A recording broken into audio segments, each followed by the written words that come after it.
혹시 아침에 눈 뜨자마자 뭐 하세요? 스마트폰 보시지 않나요? 그런데 이게 뇌를 썩게 만드는 최악의 습관이라는 거 알고 계셨나요? 오늘 영상에서는 거인의 노트 마인드박스 저자 김익한 교수님께서 뇌를 썩게 만드는 최악의 습관, 망한 뇌를 회복시키는 아침 루틴, 재능의 한계를 극복하는 법, 평범한 사람도 비범하게 만드는 기록법에 대해서 알려주십니다. 영상을 보고 그대로 실천하시면 머리가 맑아지고 천재가 된 것 같은 기분을 경험하실 겁니다. 바로 시작합니다. 김익한 교수님. 워낙 유명하신 분이지만 또 유명하니까. 아니에요. 모르는 분들도 계실 수 있는데 네네. 저는 오히려 그냥 자기소개보다는 이런 걸 여쭙고 싶어요. 교수님께서 가장 큰 문제의식을 느끼고 해결하기 위해 힘쓰고 계신 일은 무엇인지 여쭙고 네. 싶습니다. 엄청 사이즈가 큰 질문인데, 저의 지향이랄까 이런 것들을 정확하게 표현할 수 있는 질문을 해주셔서 감사하고요. 제가 제일 문제다라고 느끼는 것을 한 가지만 지적하라 그러면 서열 사회예요. 제가 유학을 일본에서 했고 또 활동도 뭐 유럽 지역도 가고 미주도 가고 해서 이제 여러 나라 경험이 비교적 있는 편에 속하는데, 저는 일본을 포함해서 전 세계에서 한국 같은 사회는 한국밖에 없다고 생각합니다. 어떤 점에서 서열. 그러니까 특히 이제 대학 서열이 평생 좌지우지되고 또 무의식적으로 그러니까 한국에서 3% 내지 4% 정도에 해당하는 사람을 제외하고는 다 나는 공부 못하는 놈이야 이렇게 생각하는 이 사회. 이것 때문에 부정적인 무의식이 계속 작동을 하니까 무엇을 해도 좀 더 잘할 수 있는데 잘 못하기도 하고, 심지어는 잘 했음에도 불구하고 나는 잘 못하고 있어, 이런 자의식에 빠져버리고, 그러니까 무리하게 다 너무 열심히만 살고 자신의 삶을 주관자가 돼서 향유하고 산다든지, 이제 이게 근본에서부터 안 되는 사회예요. 그래서 제가 큰 힘이 없어서 이제 사회를 대상으로 해서 이런 일을 할 수는 없고, 뭐 제 유튜브라든지 또는 제가 운영하는 교육 영역이라든지 이런 데서 만나는 분들은 그런 서열 사회로부터 좀 해방시키고 싶다 하는 게 저희 제일 큰 과제를 해서, 저희 회사가 주식회사 가능성들이라는 회사인데 아이캔 대학이라는 거 운영하고 해서 꽤 아시는 분들은 아실 텐데요. 우리 직원들하고 회식을 할 때, 건배할 때 우리가 지평 이러고, 지평 막걸리가 아니고요. 지평 뭐죠? 랑셰르라는 철학자가 아주 강조한 것인데, 지식의 평등이라는 모토를 가지고 저희는 회식을 해요. 그래서 제가 개인적으로 제일 하고 싶은 거는 이 사회에 지식의 평등, 우리 시민 지식인들이 엄청 많이 생기는 그런 사회를 만들어가는데 작은 힘을 보태는, 뭐 그게 제일 제가 하고 싶은 일입니다. 와, 근데 시민 지식인이라는 네네. 단어가 멋있네요, 되게. 원래 지식인이 멋있는 건데 한국에는 고학력에 저처럼 교수 뭐 이런 사람만 지식인인 줄 아는데, 제가 얘기가 센가요? 교수 아니요, 중에 아니요. 지식인이 아닌 사람이 무지하게 많아요. 와, 그렇게 생각하시는 이유는 그 지식이란 게 그냥 아니, 네. 좋은 집안에서 태어나서 네네. 그냥 모범생이야. 엄마가 열심히 학원 통해서 과외 선생님 통해서 교육을 잘 시켰어. 좋은 대학에 갔어. 졸업하고 미국의 아이빌리그에 해당하는 대학에서 박사학위를 받았어. 한국에 돌아와서 교수가 됐어. 뭘 알겠어요? 세상을 전혀 알지 못하잖아요. 그 학문은 알 수 있으나 세상을 모른다. 그러니까 학문의 테크니션이지 그런 분들을 우리가 지식인이라고 할 수 없죠. 지식인은 결국은 삶의 지혜를 자신의 전문 영역을 토대로 해서 찾아갈 수 있는 그런 능력을 갖고 있고, 그 지식을 사람들과 공유할 수 있는 커뮤니케이션의 능력을 갖고 있어야 지식인이라고 저는 생각하는데, 그래서 꼭 한국 사회의 직업 영역을 가지고 지식인이다 아니다 이렇게 평가하는 건 옳지 않고요. 저는 그래서 우리 시민 모두가 시민 지식인으로서 성장할 가능성은 무지하게 높다. 교육만 우리가 잘하면 좋다. 교육 잘해서 기본 능력을 갖추면 시민 지식인 커뮤니티를 유지해서 우리 모두가 멋들어진 그런 지적 삶을 살 수 있다, 이런 확신을 갖고 있습니다. 와, 그러면은 결론적으로 우리 모두 그냥 시민들이 각자의 잠재력을 가지고 있고 그 잠재력을 발휘하지 못하는 이유는 배우지 못해서다. 사실 지식이 없어서다라는 그렇습니다. 기본 전제가 깔려 있는 거잖아요. 그렇습니다. 그러면은 누구나 좀 이제 삶을 배움을 통해서 더 개선할 수 있다라는 건데 사실 이 삶을 개선시킨다는 게 엄청 거창한 일로 보면 거창한 일이지만 작은 일로 보면 굉장히 작은 일일 수 있잖아요. 굉장히 작은 네. 것에서 시작하잖아요. 네네. 저는 그 대표적인 게 저희의 삶의 어떤 단면들, 모습들에서 묻어날 수 있다고 생각하는데 교수님이 얼마 전에 다른 채널에 출연하신 영상 보니까 아주 사소한 거, 아침 루틴, 저녁 루틴 이런 사소한 것만 바꿔도 삶의 변화를 일어날 수 있다. 이런 말씀을 해주신 걸 봤어요. 네네. 네, 그래서 좀 우리 모두가 몰라서 당연하게 반복하고 있는 절대 하면 안 되는 아침 저녁 루틴 이런 게 있을까요? 제가 이제 뭐 오늘은 그 인사를 하진 않았습니다만 기록학자 김익환입니다. 그래서 제가 전공한 게 기록학이에요. 그래서 메모하고 뭐 기록하고 이제 이런 게 제 전공 영역인데 이게 다 우연의 산물인데 제가 전공하는 게 시민지식인으로 가는 첩경에 해당하는 걸 우연히 제가 전공을 했더라고요. 네. 저는 본래 뭐 국가기록관리 체계를 만든다든지 또는 뭐 기업기록관리를 어떻게 한다든지 또는 뭐 공동체 기록관리를 어떻게 한다든지 이런 것들을 주로 해왔는데 그걸 하면서 깨친 기록의 방법을 개인에게 적용하면 개인이 무지하게 유능해지고 개인이 무지하게 자기다운 그런 삶을 살아갈 수 있다는 걸 깨달았어요. 그래서 이제 기록을 매개로 해서 이야기를 풀어가면 훨씬 더 우리가 소통하기가 좋지 않을까 싶은데 자 아침 루틴을 생각해 보자고요. 그런데 이제 아침에 저도 늦잠을 자는데 아침에 일찍 일어나고 싶어. 그러면 그 의식이 발동했다는 것은 내가 더 열심히 살아야지 이런 거잖아요. 그렇죠. 그러니까 결심을 하고 아침에 새벽까지 5시에 일어나가지고 공부를 열심히 해버리는 거예요. 저는 이거 큰일 난다고 생각합니다. 오 왜요? 왜요? 좋은 거 아니에요? 우리의 삶이라는 거는 이게 일종의 이 사이클 같은 게 있어서 아침의 시간이라는 것은 하루를 출발시키는 시간이고 이제 태양이 이렇게 떠오르면 이제 말하자면 탄생의 기운이 있는 그런 시간이잖아요. 그러니까 아침 시간에는 평온하게 자기의 몸도 돌보고 평온하게 오늘의 하루를 생각해보고 뭐 내용적으로 보면 그렇게 시작을 해서 이제 엑셀이 좀 이렇게 밟혔어. 몸에서 이제 열기가 좀 나. 그러면 뭐 예를 들어서 다시 일어나서 다시 한 30분까지 이제 예열을 했다면 그때 가서 조금 열심히 하는 것은 오케이지. 그냥 하루 종일 미치도록 열심히 하려고 하는 건 이거는 성과가 나지 않게 돼 있습니다.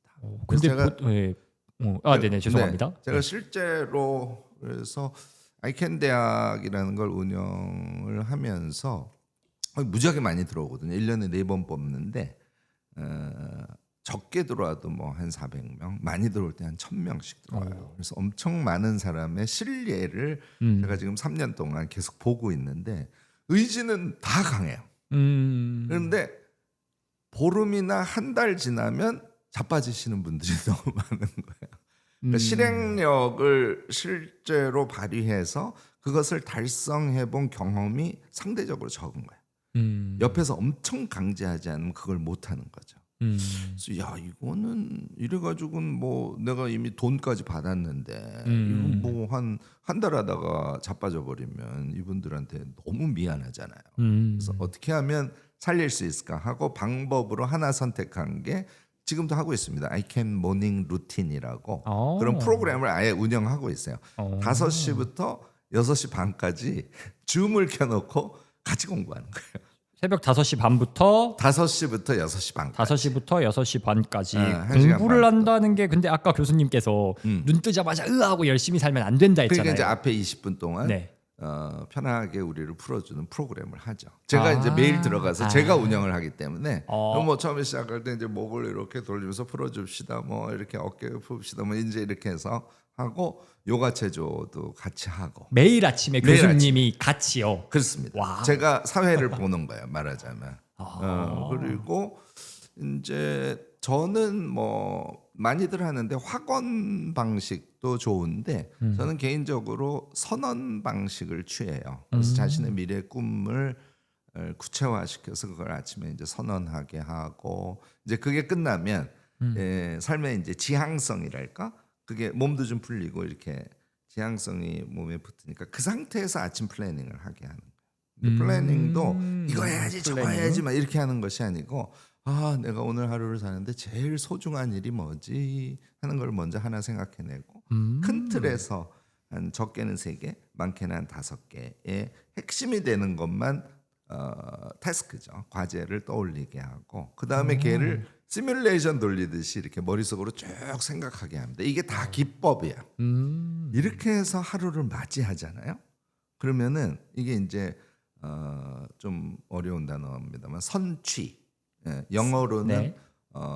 for understanding이라고. 그러니까 미리 언더니까 미치잖아요. 스탠드는 위치하는 거니까 그 깊은 속에 위치하는 거예요. 미리 나의 하루에 가장 본질적인 가장 핵심이 되는 것에 미리 위치해서 이제 머릿속으로 그걸 그려보고 그리고 하루를 시작하는 거예요.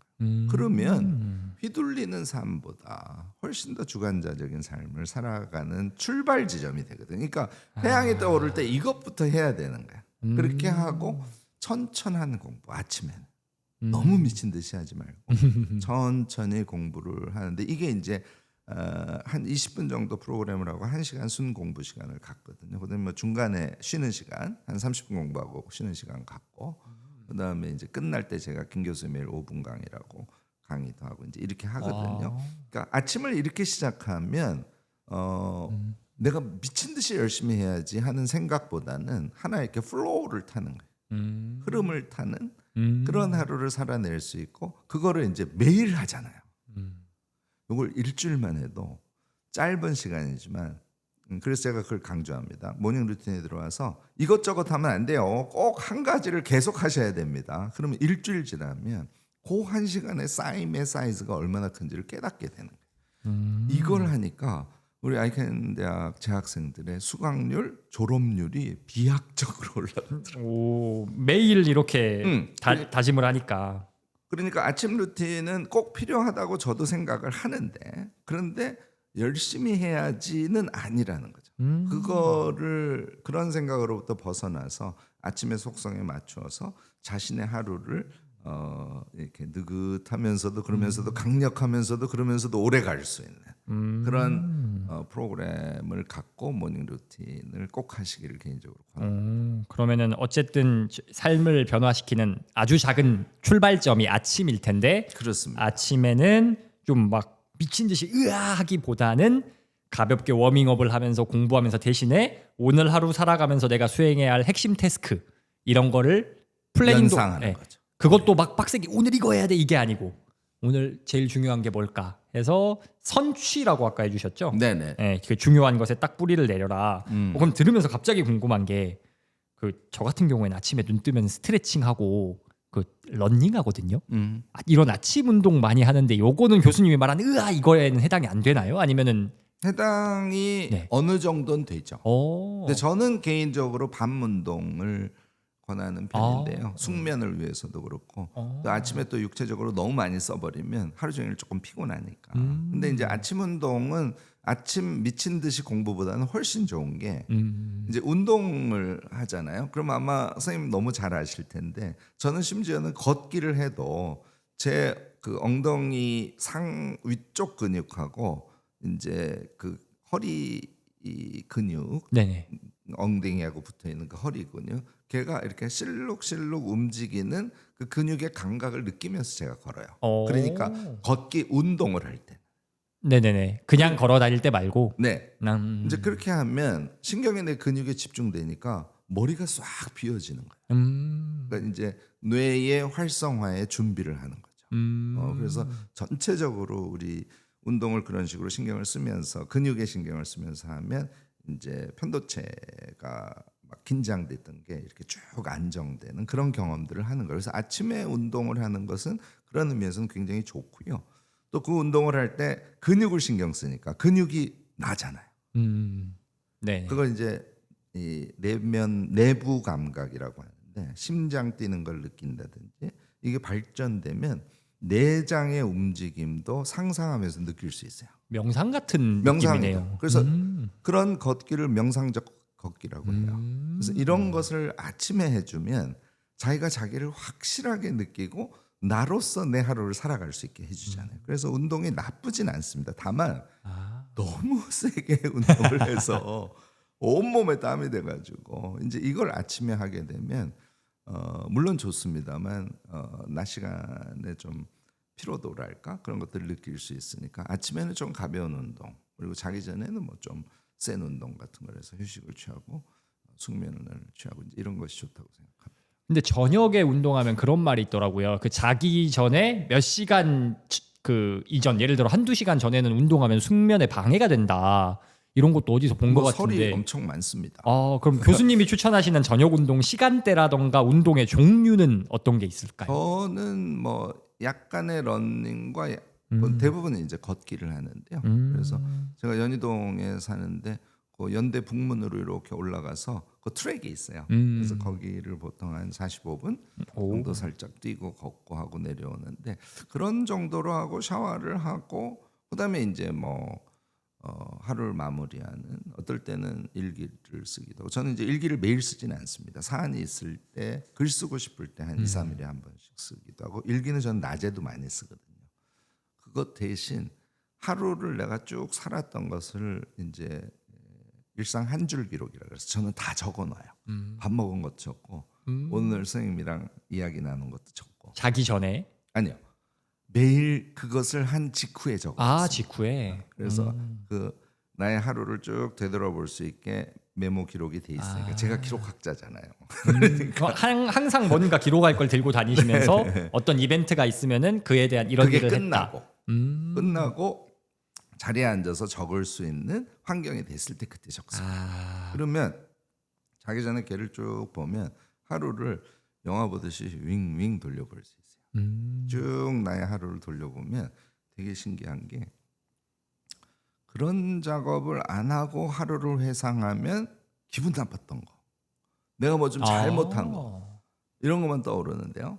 이거 선생님도 실험해 보시면 아는데 걔를 다 적어 놓잖아요. 그러면 이제 뭐 얼추 퍼센테이지로 보면 나쁜 게 한 30%밖에 안 돼요. 그냥 보통인 게 한 40%, 나머지 30%는 되게 좋은 것들이거든요. 그런데 선명하게 기억에 남고 감각에 남는 것은 나쁜 것만 기억에 나는 거예요. 그렇죠. 근데 저처럼 하루를 쭉 영화 보듯이 되뇌이게 되면 자기의 긍정성을 보게 되고 그래서 많이들 얘기하죠. 칭찬 기록을 자기 전에 꼭 남기라고. 하지 말라 그래도 할 수밖에 없어요. 이칸이 너 오늘 이거 기특하네. 이거 잘해서 좋은 성과가 나서 너무 좋네.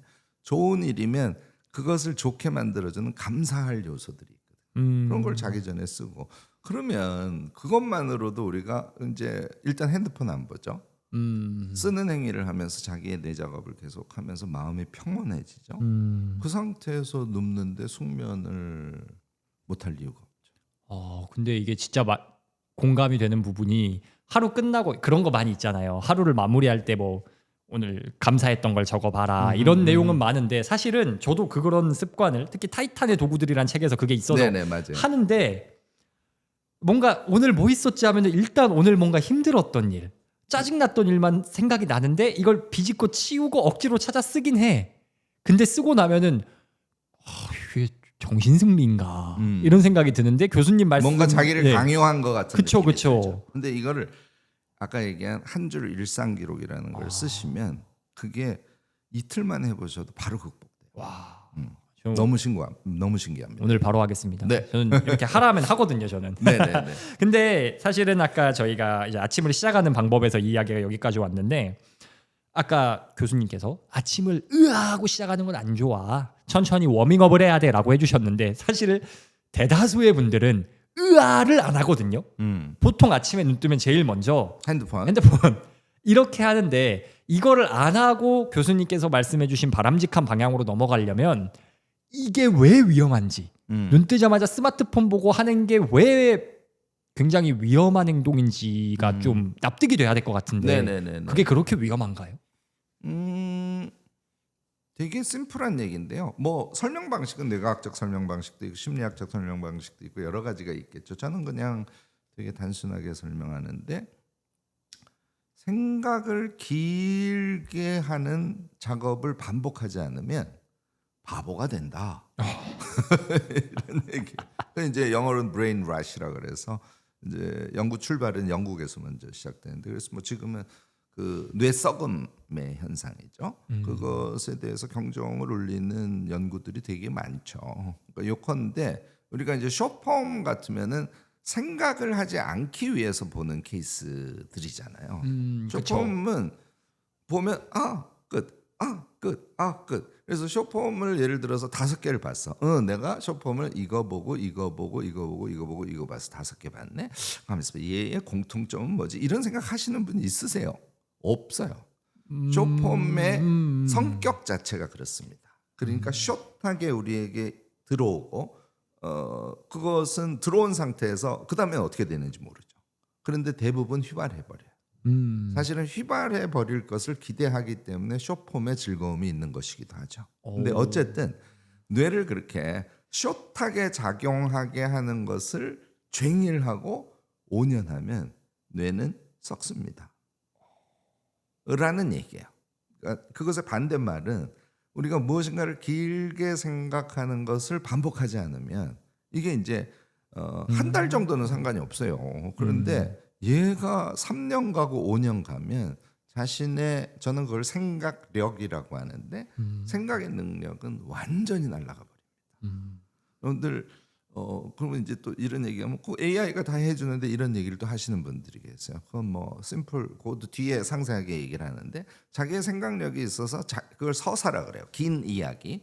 긴 이야기를 생각해내고 말하기도 하고 글을 쓰기도 하고 기획을 하기도 하고 하는 능력이 없는 상태에서는 AI 사용이 불가능합니다. 그냥 뭐 예를 들어서 김 교수의 3가지에서 송출할 뭐 예를 들어서 브레인 랏이라는 제목의 영상 시나리오를 하나 써줘. 이렇게 하면 써주거든요. 그거 100번 해보세요. 조회수 많이 안 나옵니다. 맞아요. 아니 그 정보는 있는데 네. 그게 와닿는 게 없어요. 왜냐하면 그런데 되게 잘 정리를 하죠. 저는 심지어는 그 챗GPT는 프로 모드를 쓰거든요. 그 엄청난 한 달에 한돈을 거의 30여만 원씩 주고 제가 되게 많이 이용을 하는데 얘한테 답을 주면 굉장히 좋은 답을 주지만 아주 심플하게 얘기하면 AI의 구조 자체가 가장 보편적이고 가장 평균적인 값을 주게 돼 있어요.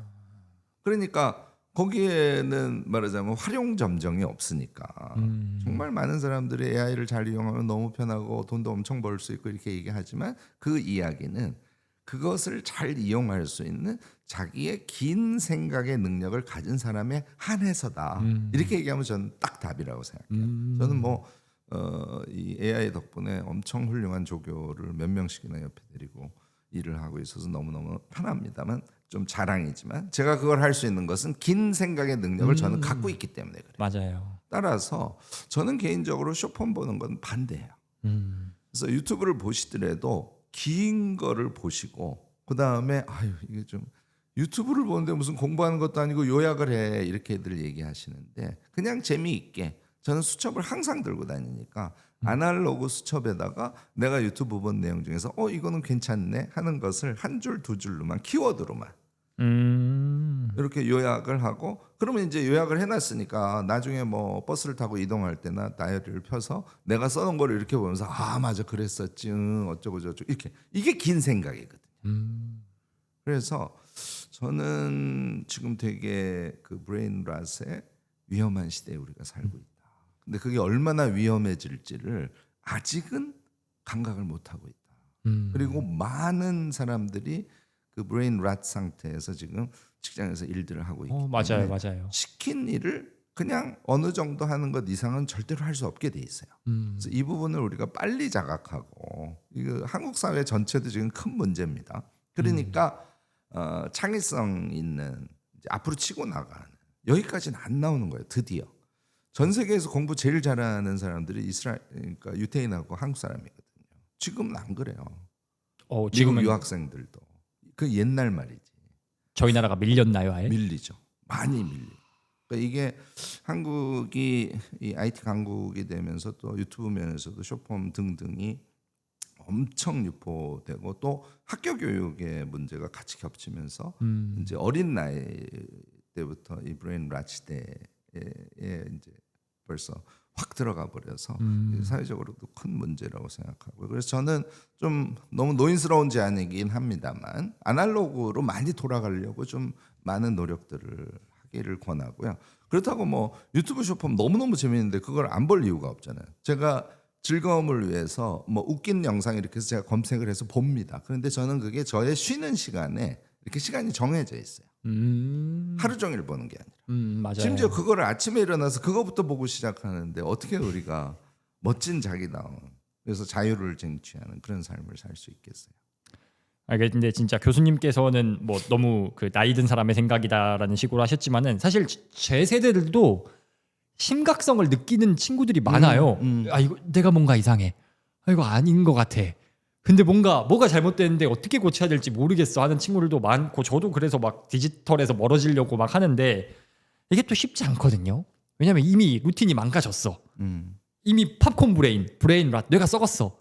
이런 사람들은 회복을 어떻게 할 수 있을까요? 뭐 거의 대부분의 사람이 그런 질문을 하면 현재 할 수 있는 작은 것부터 시작을 해서 조금씩 넓혀가세요 하고 우선 이야기에 출발을 할 것 같아요. 근데 저는 그것도 되게 중요한데 저는 실패하더라도 일단 기록을 좀 시작해 보세요 하는 것을 꼭 권하고 싶습니다. 기록. 네. 오늘 이제 우리가 대화 나누면서 벌써 두 가지 기록 얘기가 나왔어요. 하나는 아침에 하루를 플래닝하는 걸 아까 제가 머릿속으로 해보라고 그랬잖아요. 걔를 이제 키워드만 오전에 한 개, 뭐 오후에 한 개, 뭐 저녁에 두 개, 요걸 해야지 하고 자기가 메모를 해놓은 게 기록이잖아요. 그게 이제 플래닝 아침 계획 기록에 해당하죠. 그다음에 제가 일상 한 줄 기록 얘기했잖아요. 한 거 다 적으라고. 벌써 두 가지 기록을 하죠. 플래닝과 한 줄 기록. 네. 그리고 뭐 무엇인가를 하려고 할 때 회사에서도 그렇고 학생들 같으면 뭐 학교에서 공부를 할 때도 그렇고 그냥 내가 이걸 왜 하지? 목적 한번 써보시고요. 목적은 다 알고 있다고 생각하는데 써봐서 상기하는 게 되게 중요해요. 그다음에 CSF라고 하죠. 이게 이제 경영학이나 컨설팅 하시는 분들은 너무 많이 쓰는 용어죠. Critical Success Factor라 그래서 핵심 성공 요인. 내가 오늘 여기 와가지고서는 이렇게 대담을 할 거야. 그러면 제가 들어오기 전에 핵심 성공 요인을 뭐로 잡지? 제스처 이렇게 저는 쓰고 들어와요. 이게 되게 중요하다. 그다음에 오늘 대담을 한 다음에 내가 최종적으로 얻어갈 게 뭐지? 나의 아웃풋. 그러니까 목적 CSF 아웃풋. 얘를 행위하기 전에 자꾸 적어 보시는 거예요. 어떤 뭐 예를 들어 직장에서 업무를 한다라고 하면은 일단 목적 이거를 왜 하는가에 대해서 아날로그로 적어보라는 거죠. 네. 적어보고 그러면은 이거를 왜 하는가에 있어서 성공을 결정짓는 요인이 뭔가. 네. 뭐 상사를 설득하는 것이다, 매출을 올리는 것이다. CSF 결정적 성공 요인을 적어보고 아웃풋은 그걸 해서 나에게 올 것. 그럼 내가 뭐 인정을 받을 수 있다거나 라든지 어떤 스킬이 그 과정에서 더 높아진다든지 아니면 뭐 실제로 매출을 올리는 어떤 실적을 내는 것이 굉장히 다양하게 있을 수 있어요. 그러면은 이 기록을 하면 그 망가진 뇌 이게 회복이 되는 이유는 좀 그 긴 생각을 하는 능력이 다시 길러져서 그런가요? 제가 이제 두 개만 더 제안을 할게요. 네네네. 한꺼번에 기록 얘기를 해드리는 게 좋을 것 같아서. 네. 아무래도 유튜브를 보기도 하고 책을 보기도 하고 하잖아요. 책이란 건 본 적이 없어요. 아니에요. 보셔요. 책을 그래서 뭐 하루에 20쪽이라도 읽는다고 치고 그러면 그게 이제 말하자면 인지적 경험을 하는 거거든요. 그러니까 그거를 그냥 냅두지만 좀 말아봅시다 하는 얘기를 하고 싶은 거예요. 내가 책 읽은 내용 중에서 기억나는 걸 메모하고요. 네. 유튜브 본 거 중에서 그건 꽤 괜찮아서 이건 교훈도 있네 심지어는 이런 거를 메모를 자꾸 하시라는 거예요. 이거를 이제 지식 기록이라고 칭합니다. 네네. 그래서 이제 지식 기록을 좀 꼭 해보시고요. 그 다음에 우리가 뭘 하려 그러면 지금 당장 오늘 뭐 2시간에서 그게 끝낼 게 아니고 예를 들어서 내일부터 시작해가지고서는 한 달 정도 이걸 해봤으면 하는 생각들이 들 때가 있어요. 그런 것을 우리가 말하자면 기획하는 그런 메모를 자꾸 하셔야 됩니다. 기획 메모. 대표적으로 이제 회사 다니시는 분들은 프로젝트가 자기에게 턱 맡겨지잖아요. 그러면 제가 제일 답답한 게 그거를 자꾸 비슷한 프로젝트 중에서 그 전에 했던 자료를 찾아서 그걸 베껴서 하려고 그래요. 원래 그게 정석 아닌가요? 대부분 승진을 못하죠. 아. 왜냐하면 평균밖에 못하기 때문에. 그래서 얘는 아까 제가 생각력이라고 했는데 생각을 길게 할 수 있는 능력이 되면 기획력이 높아져요. 그래서 무엇인가를 조금 사이즈가 있는 것을 하려고 할 때는 그것을 기획하는 메모, 초안 메모죠. 그런 것들을 자꾸 써보라는 거예요. 그러면 제가 이룸 다이어리라고 한국의 월간 다이어리, 한 달에 다이어리 한 권 쓰는 맞아요. 그 운동을 하고 있습니다. 지금 한지 벌써 3년은 거의 3년이 됐는데요. 이걸 지금 한 달에 한 권씩 써제키는 친구들이 엄청 많아요. 우리 단톡방이 하나로는 이제 인원이 안 돼서 단톡방이 2개 움직이고 매일매일 거기에다 인증을 하시는 분들이 엄청 많아요. 데일리 기록을. 그렇습니다. 근데 제가 오늘 말씀드린 요것만 하더라도 보통 하루에 6장 정도 평균 제가 그동안 봐온 어떤 사례를 말씀을 드리는 거예요. 하루에 6장 정도를 메모를 해제키더라고요. 지금 말씀해 주신 게 아까 했던 하루 계획 플래닝 메모. 그리고 한 줄 기록, 네. 그다음에 일을 할 때 뭐 목적과 CSF와 아웃풋 써보는 구상 기록. 기록이라고 이거 하죠. 무슨 기록이요? 구상 기록. 구상 기록. 먼저 구상하고 네. 행위를 하라는 거예요. 네, 그리고 기억나는 지식 기록. 거 지식 기록, 그리고 기획 메모. 네. 이것만 5개만 해도 네.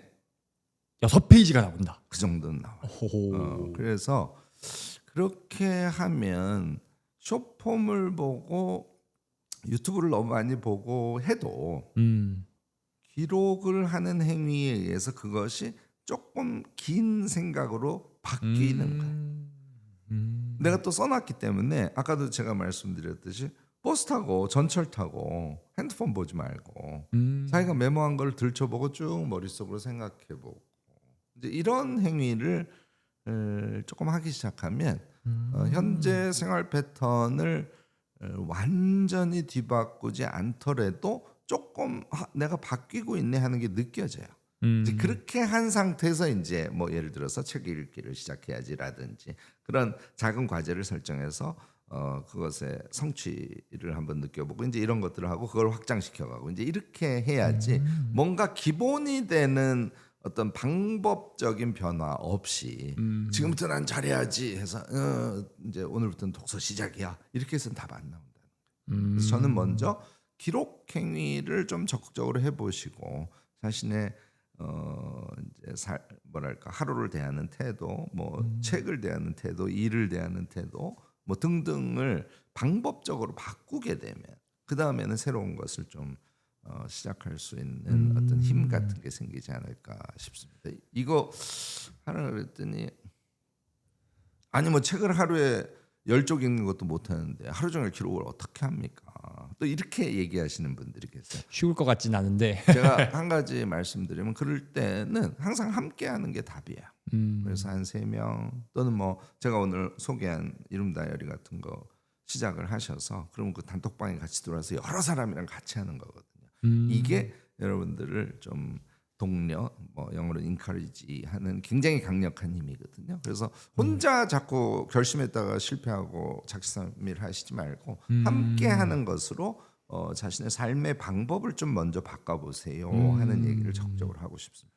어쨌든 그러면은 뭐 브레인 랏 이런 것에 대한 폐해를 느낀다면 이제 개선하는 방법은 기록을 통해 좀 깊은 사고, 긴 사고를 하는 것이고 그거 하려면 같이 해라 정도로 정리할 수가 있겠네요. 근데 그러면은 계속 기록을 하려면은 이 노트를 그럼 항상 들고 다녀야 되는 거잖아요. 네. 그냥 진짜 저는 그 요새 컨텐츠 그런 거 있잖아요. What's in my bag? 내 가방에 뭐가 있나 하는데 그럼 교수님이 들고 다니는 노트는 어떤 노트고 그거를 뭐 예를 들어 일찍가는 노트인가요? 아니면 뭐 큰 노트인가요? 큰 노트입니다. 다이어리 두꺼운 다이어리 한 권. 걔는 항상 들고 다니고 거기에 모든 걸 다 써요. 근데 그럼 너무 정리가 안 되지 않아요? 그게 이제 기록에 대해서 좀 한국 사회에서 잘못 알려진 것하고 또 관련이 되는데, 기록은 나중에 걔를 꼭 잊어버릴 거니까 나중에 봐야지 하고 쓰는 거를 기록이라고 잘못 착각들을 하고 계신 거예요. 기록의 효능의 핵심은 그게 아닙니다. 기록하는 행위를 통해서, 기록을 하면 그냥 기록 안 하고 생각만 하고 또는 기록 안 하고 보기만 하고 한 것에 한 10배 정도의 강도로 내 뇌에 각인된다고 생각하시면 돼요. 기록을 하는 이유는 그것을 기억하기 위해서 기록하는 거예요. 기억하지 않고 나중에 보아서 내가 기록한 걸 보고 내가 어차피 잊어버릴 거니까 기록한 걸 봐야지 하는 목적으로 하는 게 아니고, 지금 이 순간에 걔를 뭐 외운다고 표현합시다. 그걸 외우기 위해서 하는 게 기록이거든요. 그러니까 제가 기록을 하루 종일 하세요. 그리고 저는 뭐 종류와 상관없이 막 뒤죽박죽 이제 하나의 다이어리에다가 하루 종일 기록하면서 삽니다. 그러면 대부분 그거 나중에 어떻게 찾아요? 이렇게 얘기하는데 맞아요. 저는 얘가 습관으로 완전히 붙으면 거의 대부분을 기억하신다는 걸 깨닫게 될 거예요. 그래서 그걸 정리하는데 너무 신경은 쓰지 마시고요. 다만 저는 이렇게는 합니다. 일주일에 한 번 토요일 날 오후 5시가 제가 기록의 시간인데 그때는 일주일간 제가 기록한 걸 쭉 훑어는 봐요, 제가. 그럼 표정이 이렇게 미소가 이렇게. 왜냐하면 자기가 일주일 한 일상을 내가 메모해 놓은 걸 쭉 보면서 되돌이켜 보잖아요. 나쁜 일보다 좋고 장하고 이런 일이 너무 많아요. 그래서 자기를 점점 인정하게 되고요. 그 디테일 사안들도 상당히 뇌에 각인이 되기 때문에 걔를 이제 꼭 어디에다가 정리해 놔야지 이렇게는 생각 안 하셔도 됩니다. 전 이게 되게 신선하게 받아들여진 게, 저희도 회사에서 제가 항상 직원한테 강조하는 말이 메모해라, 까먹지 않냐. 근데 사실 제가 말했던 의도는 나중에 봐라 였는데, 이 기록이란 행위 자체가 기억을 더 강화하는 이런 효과가 있다는 거네요. 한 3개월 하면 이제 느낄 거예요. 3개월 하면. 그러니까 3개월 동안은 기억이 안 나더라도 기록을 하고 일주일에 한 번씩만 쭉 보고, 지금 얘기한 대로 토요일 오후 5시에 그렇게만 하고 3개월만 해보세요. 기억의 강도가 완전히 달라져요. 그리고 아까 제가 앞부분에 자기 전에 저는 하루를 영화 보듯이 돌려본다 그랬잖아요. 이게 이제 생각력의 수준을 비약적으로 높이는데 아주 결정적인 역할을 합니다. 하루를 상상해 보세요. 아침에 내가 어떤 모습으로 일어나서 그다음에 창을 열고 오늘 약간 비가 추추추 왔는데 공기의 습도가 어땠고 따뜻했는지 추웠는지 뭐 그다음에 어떻게 씻었고 뭐 아이캔 모닝 루틴에 어떻게 들어갔고 아침은 뭘 먹었고 이런 수준이에요. 꽤 디테일 수준이 하루가 영화 보듯이 쫙 기억에 나는 단계에 한 3개월 하면 도달하십니다. 물론 매일 하셔야 돼요. 매일 해서 한 3개월 쌓이면 얘가 되잖아요. 우리 아이캔 학생들이 그 경지에 도달했을 때는 스스로도 너무 놀라가지고 교수님 이러고 너무 좋아서 그 경지가 됐을 때 제가 지금 말한 것처럼 뇌에 각인시키기 위해서 메모를 했다고 치자. 걔를 어떻게 기억을 안 하겠어요? 기억합니다. 근데 이제 여러 가지가 기억이 돼 있으니까 옆에서 푹 찌르지 않으면 안 나오죠. 지난 수요일 날 그 마케팅과 관련해서 두 가지 우리가 뭐 이미지를 가지고 했는데 두 가지 뭐 돌려보니까 둘 중에 어느 게 더 수치가 좋게 나왔어? 상사가 이렇게 질문을 했어요. 그러면 어떤 사람은 이미지를 찾아야 그게 어떤 이미지인지가 떠오르는 사람들이 많이 있어요. 근데 제가 얘기한 것처럼 생각력이 있는 사람은 질문을 받으면 걔가 이제 뇌에 강하게 각인 상태에서 이 안에 들어있기 때문에 질문을 받으면 툭 튀어나와요. 선명하게. 거기에서 인물이 큰 A 디자인하고 인물이 작고 텍스트가 큰 B 디자인 중에서 B 디자인이 수치가 한 2.3배 높게 나왔어요. 이렇게 대답을 할 수 있는 사람이 되어야 되는 거예요. 그게 가능한 이유는 그걸 적어놨어서 각인이 됐으니까. 많이 쌓이고 걔를 되뇌어보는 반복 훈련을 했기 때문에 생각력, 일종의 기억력 같은 거죠. 그것이 비약적으로 성장했기 때문에 그게 가능한 거라는 거죠. 결론적으로 사실은 본질적인 그게 이거네요. 스마트폰 쓰고 막 쇼폼하고 이러면은 뇌를 안 쓰는 건데, 그렇죠. 기록을 하면 뇌를 쓰니까 더 운동하면 근육 강해지듯이. 맞습니다. 너무 좋은 말씀이에요. 음. 우리가 내비를 쓰니까 길을 다 잊어버리고 노래방에서 가사를 보고 노래를 하니까 외우는 노래가 없고 요거하고 똑같은 원리. 근데 이거 너무너무 주의해야 됩니다. 아까도 말씀드렸듯이 특히 AI 시대가 가까우면 가까워 올수록 자기 생각이 없으면 점점 크게 뒤처진다는 걸 꼭 아셔야 돼요. 그래서 AI 시대일수록 우리는 긴 생각의 능력을 반드시 키워야 된다. 긴 생각. 긴 생각. 오늘의 키워드가 될 것 같네요. 긴 생각. 그리고 저희 그 아이캔 대학 학생들한테 아니 책을 읽었으면 한 권을 다 외워야지 뭔 소리야. 그래서 제가 책 한 권을 다 읽으면 한 권을 10분 내에 요약해서 자기화된 책 이해의 내용을 말하는 것을 연습시켜요. 불가능할 것 같죠? 가능합니다. 그냥 아이캔 대학에는 뭐 그냥 보통 사람이 들어오는 거거든요. 훈련하면 가능해요. 근데 그러면은 지금 또 궁금한 게 10분으로 내가 읽은 내용을 요약해서 이렇게 말하려고 하면 읽을 때 내용을 굉장히 잘 읽어야 되잖아요. 자기식으로 읽으면 되죠. 정확하게 말씀드리면. 그 자기식으로 읽는 방식이 궁금한 것 같아요. 교수님은 책을 어떻게 읽으시나? 그게요. 제가 또 공교육을 또 비판하게 되는데 아니 국어 수업인데 국어 지문을 읽고 선다형으로 답을 하게 하는 거예요. 그게 적어도 비평학이나 이런 걸 하는 사람 입장에서 그게 어떻게 성립이 되겠어요. 똑같은 지문을 읽어도 나에게 더 감동이 오고 나에게 더 눈에 들어오는 내용은 각자마다 다르단 말이죠. 이게 이제 독자주의라고 하죠. 현대 비평학에서. 그러니까 나는 이 지문을 읽고 이게 훨씬 더 와닿아가지고 이제 이렇게 생각을 하고 있는데 지문에다 내가 답을 2번을 썼더니 선생님이 틀렸대. 그러니까 책을 읽을 때 정답이 있다라고 생각하는 게 너무나 당연하게 무의식에 작동을 하고 있는 거예요. 우리 모두가 성인이 돼서도 거의 대부분 그렇습니다. 근데 사실 이제 뭐 가능하면 축약해서 말씀을 드리면 우리가 엄청 유명한 소설은 어릴 때 이제 폼 잡는다고 읽다가 대학 때 읽기도 하고 뭐 30대 읽기. 제가 데미안이 그랬거든요. 데미안 고등학교 때 무슨 문학 서클 한다고 거기서 이렇게 폼 잡고 멋있게 얘기하려고 읽었던 때하고 대학 때 제가 군대 갔다 와서 한 번 읽었거든요. 그리고 유학 중간에 한 번 읽고 유튜브 하려고 60대가 넘어서 다시 한 번 읽었어요. 완전히 다른 소설이야. 읽을 때마다. 네. 제가 어릴 때 데미안을 어떻게 읽었는지는 기억이 잘 안 나고 대학 때 데미안을 어떻게 읽었는지는 확실하게 기억을 하거든요.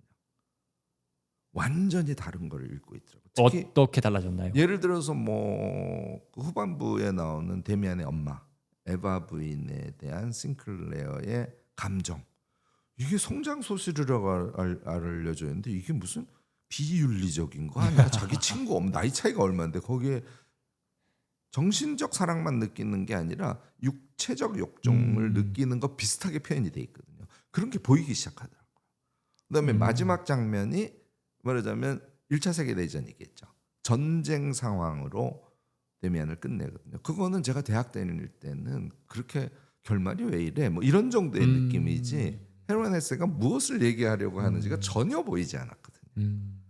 60대가 돼서 그걸 보니까 그런 게 너무 선명하게 보이고 이것이 성장 소설이 아니구나 하는 거를 제가 깨닫게 됐는데 이제 그것처럼 자신의 인식 상태나 자신의 관심 상태나에 따라서 모든 텍스트는 달리 읽히는 거거든요. 이게 이제 포스트 모던적인 말하자면 비평학의 ABC에 해당합니다. 그런데 어떻게 선다형으로 아이들에게 국어를 가르치냔 말이에요. 그러니까 얘를 뛰어넘는다고 생각하면 그래서 제가 이렇게 요구합니다. 책을 읽을 때 한 개 장이 보통 한 50장쯤 된다고 예를 들어서 가정을 하면 자꾸 중간에 읽고 베끼듯이 메모를 해요. 저는 절대로 허용하지 않습니다. 인상 깊었던 부분이나 있으면 그걸 베끼듯이 쓰는데 계속 쓰는 거예요. 그러니까 책 보고 쓰고 책 보고 쓰고 이거는 베끼기지 메모가 아니거든요. 그래서 저는 50쪽을 읽으면 참으라 그래요. 그냥 참고 계속 읽어요. 책에다가 조금 표시한 동그라미 표시 이렇게 자대고 줄지고 이건 줄 긋고 이건 안 되고 줄을 그어도 한 두세 페이지 읽고 조금 이렇게 아주 적게. 아 이거 너무 좋아. 이럴 때만. 그렇게 하고 50쪽을 읽은 다음에 그 다음에 생각이라는 걸 하는 거예요. 아, 이 장에서는 이런 주제를 다룬 것 같은데 나한테 선명하게 기억에 남는 건 이거네 라고 생각을 하고 생각을 메모하는 것만 유의미합니다. 이렇게 가르칩니다. 아, 그러니까 읽을 때 이렇게 예를 들어 한 챕터를 읽었으면 이걸 그대로 막 한다기보다 그대로 받아들이고 내 거로 만든다 이거보다는 딱 잠깐 내려놓고 자, 내가 방금 읽은 내용에서 핵심은 이건 것 같고 근데 이거는 내 생각에는 잘 모르겠는데 이렇게 뭐 그럴 수 있죠. 생각을 알아. 그래서 자기의 생각난 것을 메모를 했어요. 그럼 책이 뭐 300쪽이라고 치면 50쪽 봤으니까 6번 할 거 아니에요. 네네네. 그러면 6번의 메모가 모여 있겠죠. 아, 이번에는 책은 던져버리고 메모한 것만 보는 거예요. 메모한 것만 보고 아 그래 이 책에서는 그러니까 큰 틀에서의 질문이 이거고 나는 특히 이 점에 관심이 있었는데 이 질문에 대해서는 이런 A, B, C라는 답을 주고 아 나는 거기서 이런 깨달음을 얻었고 이건 또 내 생각이랑 좀 다르네 이렇게 자기의 생각을 생각으로 정리를 해야 돼요. 처음에 안 됩니다. 한 3권 4권 반복해서 하면 그 다음에 돼요. 그래서 걔를 독서 카드에 한 장에다가 책 한 권의 내용을 우겨 넣으라고 요구를 합니다. 그러면 독서할 때는 예를 들어 한 챕터를 읽고 그렇게 생각을 정리하는 시간을 가지고 그거는 그럼 어디다 메모하나요? 다이어리에다가 메모하죠. 그러고 나서 한 권을 끝낸 다음에는 네, 독서 카드 노트로 어떻게 별도로 해서 한 권을 인출해라. 그렇습니다. 그리고 독서 카드를 보고 처음에는 잘 안 되니까 걔를 보면서 얘기하고 또 보면서 얘기하고 이렇게 해서 10분 발표하는 걸 한번 연습을 해보고 그 다음에 얘를 보지 않고 데미안이라는 책은 말이지 헤르만 헤세가 이런 시기에 쓴 것이고 헤르만 헤세의 정신세계는 이런 거였는데 처음에 시작은 이렇고 뭐 어쩌고저쩌고 이렇게 해서 10분 동안 쭉 얘기해요. 그거 하면은 사실 북토크 채널에 올라가는 영상 한 편이 되거든요. 그렇습니다. 그거를 나는 사실 학교 다닐 때 공부도 중간 정도였고 나는 심지어는 공부가 거의 바닥이었고 뭐 대학도 정말 이름도 들어서 알 수 없는 그런 대학이 나왔는데 내가 그게 돼? 이렇게 얘기를 하잖아요. 다 되세요. 다른 그 사람들이 제가 성공하신 아이캔 대학을 분들이. 하면서 확인한 거죠. 물론 그게 완전히 익으려면 시간이 걸리지만 그것을 익히면 아까 우리가 처음에 얘기했던 브레인 랏 뭐 기타 등 이런 거 존재하지 않습니다. 계속 머리가 팽팽 돌아가는 자기를 만들 수 있다는 거죠. 그냥 계속 저는 들으면서 느끼는 생각이 뭔가 헬스 트레이너가 운동회 하듯이 그 생각이 계속 도는 것 같아요. 생각해. 맞아요. 그러면은 이것도 갑자기 그냥 예정이 없던 질문인데 그 사실 제가 교사 출신인데 애들 사이에서도 선생님들 사이에서도 심지어 솔직히 공부는 재능인 것 같아 이런 말 많이 하거든요. 엄마가 공부 잘하면 잘하더라. 그런 말이 많이 있는데 그 재능의 영역 IQ 말고 그냥 뭔가 그 공부든 읽는 것이든 이게 재능의 영향이 일단 있는지와 만약에 뭐 좀 재능의 영향이 약하다면은 공부를 못하고 잘 못 읽는 사람들은 이 근력이 안 돼서 로 다 설명이 될 수 있는 건지 혹은 재능의 영향이 있다면 이건 극복 가능한 건지 이 재능의 파워가 어느 정도인지가 궁금하거든요. 그게 조금 어려운 질문이고 뭐 저는 재능 존재 여부를 제가 결론 지을 수 있는 학문 영역을 공부한 사람은 아니기 때문에 결론을 내릴 수는 없습니다만 제가 읽은 책들의 기준에서 보면 소위 인지학습 영역에 영향을 미치는 옛날에 1900년대에 나온 IQ 네네. 개념으로서의 재능은 있다고 봅니다. 그러니까 IQ가 되게 좋은 친구들이 인지학습은 당연히 잘해요. 인지학습이라 하시면 그냥 뭐 책 보고 책을 공부하는 읽고 거. 예. 선생님한테 설명 듣고 공부하는 거, 시험 문제 답 쓰는 거 상대적으로 유리하죠. 그런데요, 제가 이게 대학원에서 우리 석사 과정생들 키우면서도 경험을 했던 건데 제가 이제 기록 전문 대학원이라서 여기가 전문 대학원이라서 굉장히 많은 학생들이 와요. 그런데 저희는 선발할 때도 아예 어떻게 했냐면 인지학습이 잘 된 친구하고 경험학습이 잘 된 친구를 식별할 수 있도록 그래서 출신 대학 등을 크게 고려하지 않고 학생들을 뽑습니다. 경험학습이란 몸으로 뭔가요? 움직여서 해봐서 내가 못을 박아봤더니 이제는 못을 잘 박게 돼. 자전거 타는 거. 예를 들자면 이런 것들이죠. 그래서 근데, 우리가 흔히 공부머리, 일머리 그러죠. 네네네. 일머리가 결국은 경험학습 쪽에 가깝다고 보시면 됩니다. 대학원 선발이란 과정은 보통 좀 인지 쪽에 초점이 맞춰져 그렇게 있지 하죠. 않나요? 학점 잘 받았는지 뭐 이런 거. 네. 우리 명지대학이 좀 독특한 그런 선발 방식을 취했는데. 그래서 경험적으로 배운 사람들도 뽑아봤다. 물론요. 오. 근데 제가 이제 한국 기원에 좀 큰 프로젝트를 받아서 수행을 했었어요. 그래서 기록을 기존에 있었던 걸 싹 정리하고 걔를 이제 정리하면은 기록을 정리하면 역사가 나오니까 한국 기원의 역사를 써주기도 하고 뭐 복합적인 그런 작업을 했는데 대학원생 2명을 서고가 뭐 엉망이었거든요. 그래서 그걸 정리하는 작업을 시켰어요. 한 2주 뒤에 제가 가서 그 두 학생한테 한 친구는 인지학습이 되게 잘 된 친구. 엘리트. 한 친구는 인지학습이 일반적인 기준에서 좀 안 된 친구였어요. 근데 이 인지학습이 잘 된 친구가 교수님, 얘가 너무 일을 잘해서 저보다 한 2.5배는 일을 하더라고요. 오. 이렇게 막 자랑을 하면서 얘기를 해서 제가 결과를 보니까 정말 손도 빠르고 경험학습이 너무 잘 돼 있는 문제 해결 능력을 가진 학생이었어요. 그래서 그 학생한테 지금 너가 여기다가 이제 기록의 내용을 보면서 이렇게 비슷한 내용이 있는 건 이쪽에 놓고 또 다른 내용은 여기 놓고 이렇게 해서 소위 분류라는 걸 했잖니. 그리고 이제 제목을 안 해보니까 제목이 써 있어서 그 제목을 이렇게 레이블 같은 거로 해서 거기다가 제목을 적고 뭐 이제 엑셀에다가 목록을 만들어서 뭐 어쩌고저쩌고 이런 작업을 했잖아. 근데 이 작업을 너가 너무너무 잘하잖아.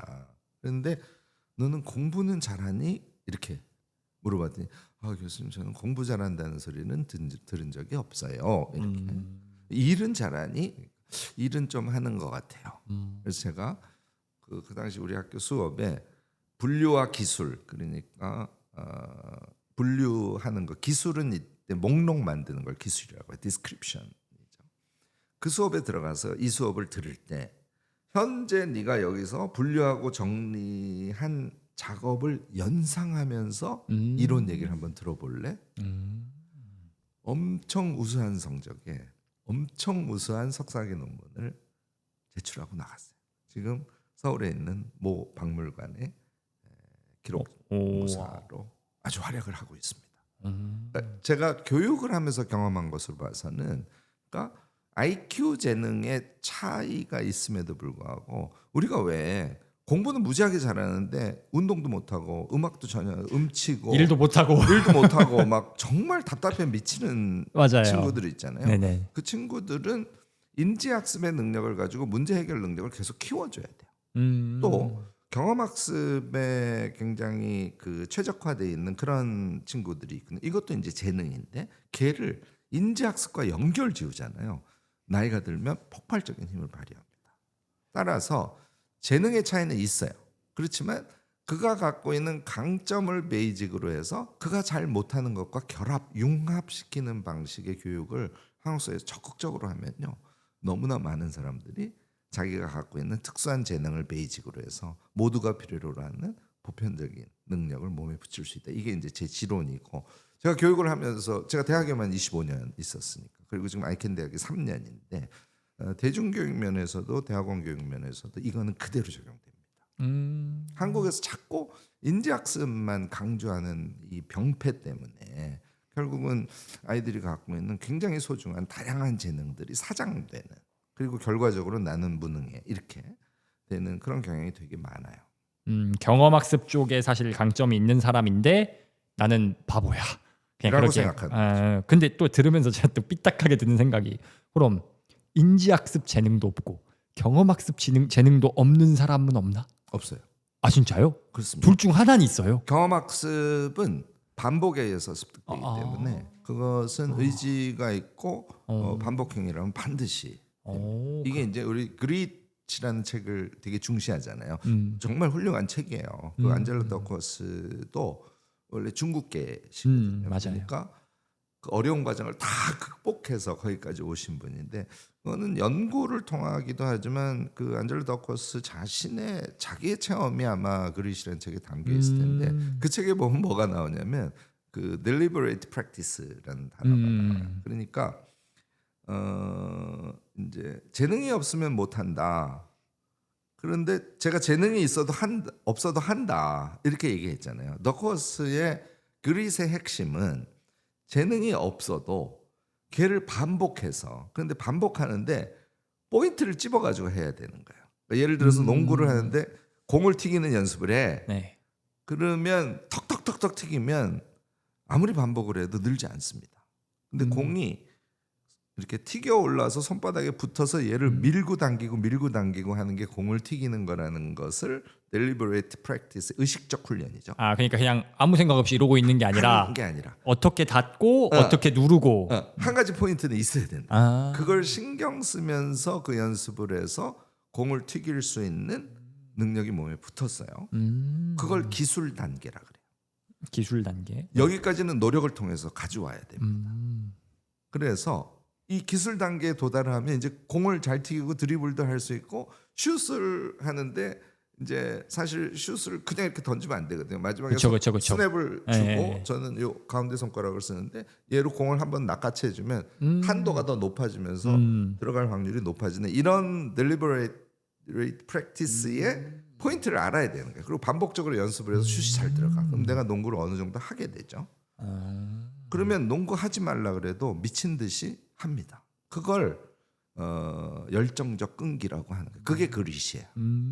그게 그 그릿이라는 책의 핵심이거든요. 근데 이게 또 외람된 얘기입니다만 그릿이라는 책을 엄청 많이 읽었는데 이게 핵심이라는 얘기를 하시는 분들이 많지 않아. 그래서 이것도 기왕에 이야기한 김에 포인트를 강조하는데 그래서 경험학습의 재능이라는 것은 다양하게 갖고 있는데 그것을 deliberate practice를 통해서 일정 경지에 도달해서 몇 가지의 자기의 기술 단계를 갖고 있고 그러면 아까 우리 학생이 엄청 흩어진 기록을 잘 정리하는 빠른 속도로 손도 빠르고 이렇게 뭔가의 기술 단계를 갖고 있으면요 그 수준에서는 걔가 인지학습하고 바로 연결돼요. 와, 그러니까 이제 경험학습이라는 거는 누구나 하면 되는 건데 그 누구나라는 게 누구나 되지만 아무렇게나 그냥 반복한다고 되는 건 아니고 예를 들어서 뭐 농구 슛하면은 스냅을 어떻게 할지에 집중해서 사무를 한다면은 뭐가 있을까요? 아니 뭐 책을 읽는다면 아까 해주신 인출하는 걸 작성하는 뭔가 명확한 목적을 가지고 연습을 하면 경험학습 재능은 올라간다. 그렇습니다. 그리고 인지학습 재능이 딸리면 경험학습 재능을 올린 다음에 야 네가 어떻게 했는지를 연관 지어서 생각해봐. 이렇게 연결 지어주면 다 올라간다. 폭발적인 와우. 이해력에 도달하죠. 오, 이거 너무 교육에서 저는 초중고등학교에서 대학까지 그러니까 이런 지점을 우리 가르치는 사람들이 명확하게 인지하고 학생들의 그 개성에 따라서 학생들을 끌어줄 수 있는 그런 교육 체계로 지금은 뭐 너무 흐트러져 있어서 불가능합니다만 단계적으로 그렇게 가야 되고요. 그다음에 특히 가정에서 자녀들 교육할 때도 그렇게 하셔야 되고 또 성인이 된 다음에 우리 자신을 평가하고 우리가 무엇인가 자기를 성장시켜 가려고 할 때 이 개념은 다 대단히 중요하다 이렇게 생각합니다.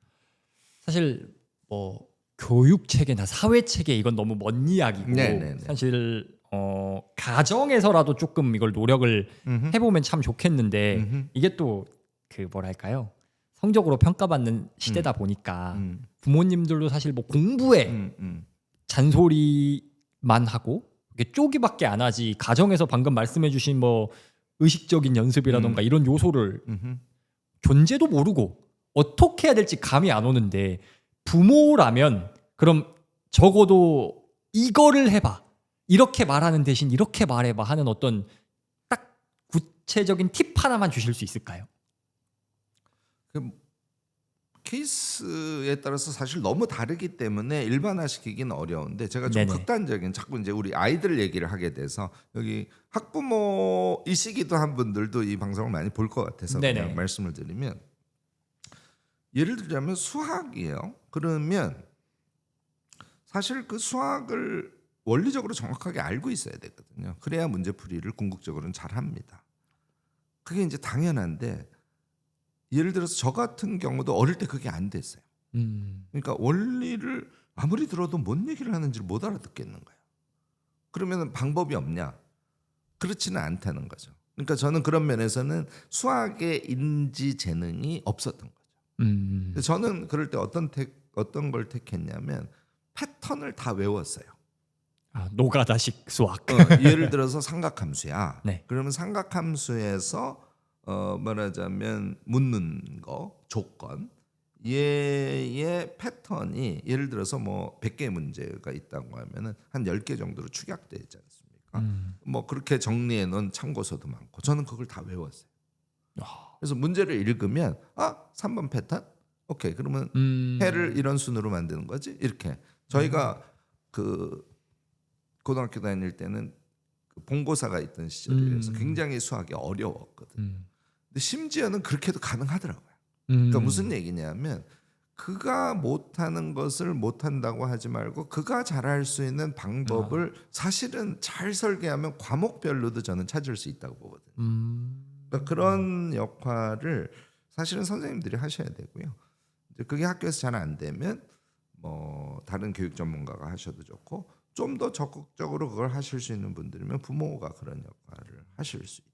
그래서 방법은 항상 인지학습 방식에만 주지 말고 제가 지금 얘기한 경험학습적인 방법으로도 뭔가 보완책을 충분히 찾을 수 있다. 이렇게 저는 생각합니다. 확실히 교사들이 해주셔야 될, 저도 교사 출신이고 주변에 교사들이 많지만 교사분들이 해주셔야 될 역할이라는 생각이 좀 들긴 하는 게 학부모님들은 일단 이 과목이 어느 정도 학년이 올라가면 이 내용을 몰라 내가.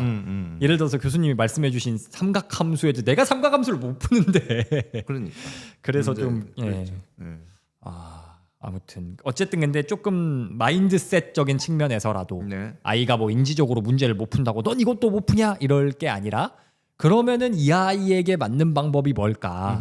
혹시 더 이렇게 공부하지 말고 이렇게 해봐 하는 다른 가능성을 열어주는 것만으로도 맞습니다. 그런 생각만 하는 것으로도 좀 서로 행복한. 맞아요. 그래서 사교육 시장이 있다고 하더라도 그래서 교육 컨설턴트적인 그런 사교육 시장은 바람직할 수 있다고 저는 생각하는데 우리는 지금 그게 아니라 그냥 틀에다가 다 아이들을 박아놓고 그 사교육 시장이 돼 있어서 물론 이제 훌륭한 선생님들도 많으십니다. 그래서 이 남의 채널을 제가 홍보해서 그렇긴 합니다. 저는 스터디 코드적인 방식이 아이들한테 꼭 필요하다고.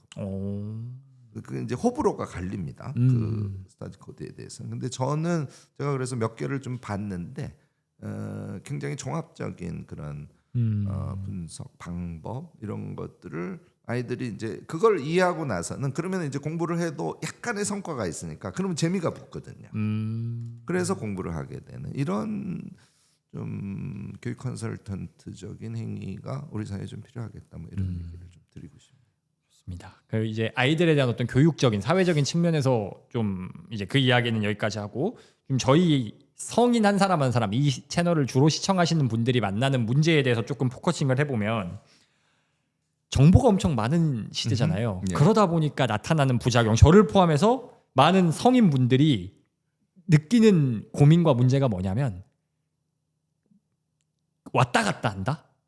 예를 들어서 뭐 나 부업해보고 싶어. 뭐 하자면 부동산 해볼까? 부동산 정보 들으면 부동산 해야 될 것 같고 주식 들으면 주식 해야 될 것 같고 김익환 교수님의 3가지를 보면은 기록을 해야 될 것 같고 막 이것저것 그래서 결정은 못하고 이 영상 저 영상 소비하고 이 책 저 책 이 강의 저 강의 왔다 갔다 하는 방황하는 분들 대신에 뭐 하나는 똑바로 못하는 그런 결정을 못하는 문제가 좀 있거든요. 이거에 대한 어떤 근본적인 원인이 뭐라고 생각하실까요? 저는 좀 엉뚱한 얘기인데 인생관 정립되지 않아서 라고 생각하는데 그 인생관이라는 단어 자체가 너무 추상적이잖아요. 그런데 뭐 예를 들어서 김익환이 김익환한테 너는 어떤 사람이지? 하고 물었어요. 그러면 제가 대답할 수 있는 영역은 3가지밖에 없어요. 하나는 여태까지 이런 삶을 살아온 사람이 김익환이야. 이게 하나. 그다음에 뭐 그게 없는 분도 계실 수는 있겠지만 나는 이런 것을 해보고 싶은 사람이야. 나의 인생의 꿈 같은 거. 앞으로의 미래에 관한. 미래죠. 그다음에 현재가 있을 거 아니에요. 네네. 현재의 나는 그걸 이제 보통 라이프 스타일이라고 하는데 라이프 스타일이 인생관이에요. 다시 말해서 내가 현재의 삶을 살아가면서 어떤 것을 하려고 할 때 나는 이런 선택을 하고 이런 패턴의 행위를 하는 사람이야 라고 설명을 하면 그러면 이제 과거, 미래, 현재 나를 설명하니까 저를 제일 정확하게 설명하는 방식이겠죠. 저는 그래서 철학에서 너는 누구니? 이게 철학의 이제 제일 근본적인 질문이잖아요. 그러니까 탄생과 죽음의 신비를 제외하고 논한다면 너는 누구니? 이런 삶을 살아온 사람이고 이런 생각 방식으로 현재를 살아가는 사람이고 이런 미래를 향해서 살아가고 싶어하는 사람이야 라는 게 나라고 생각하거든요. 그래서 너는 누구니? 라는 철학적 질문에 나는 답할 수 있다고 생각합니다. 그래서 그걸 하려면 그래서 이제 과거는 저는 그래서 그걸 과거를 기록해 보세요. 뭐 당연히 이렇게 얘기하겠죠. 그러니까 영어로 하자면은 자기 히스토리 레코드, 히스토리 아카이브가 되겠죠. 근데 얘를 축약하면 그 축약한 기록을 박스라고 하는데 좀 그냥 빨리 말씀을 드리면 그래서 히스토리 박스를 한번 정리해 보면 나의 과거가 정리가 됩니다. 그리고 나의 미래는 퓨처잖아요.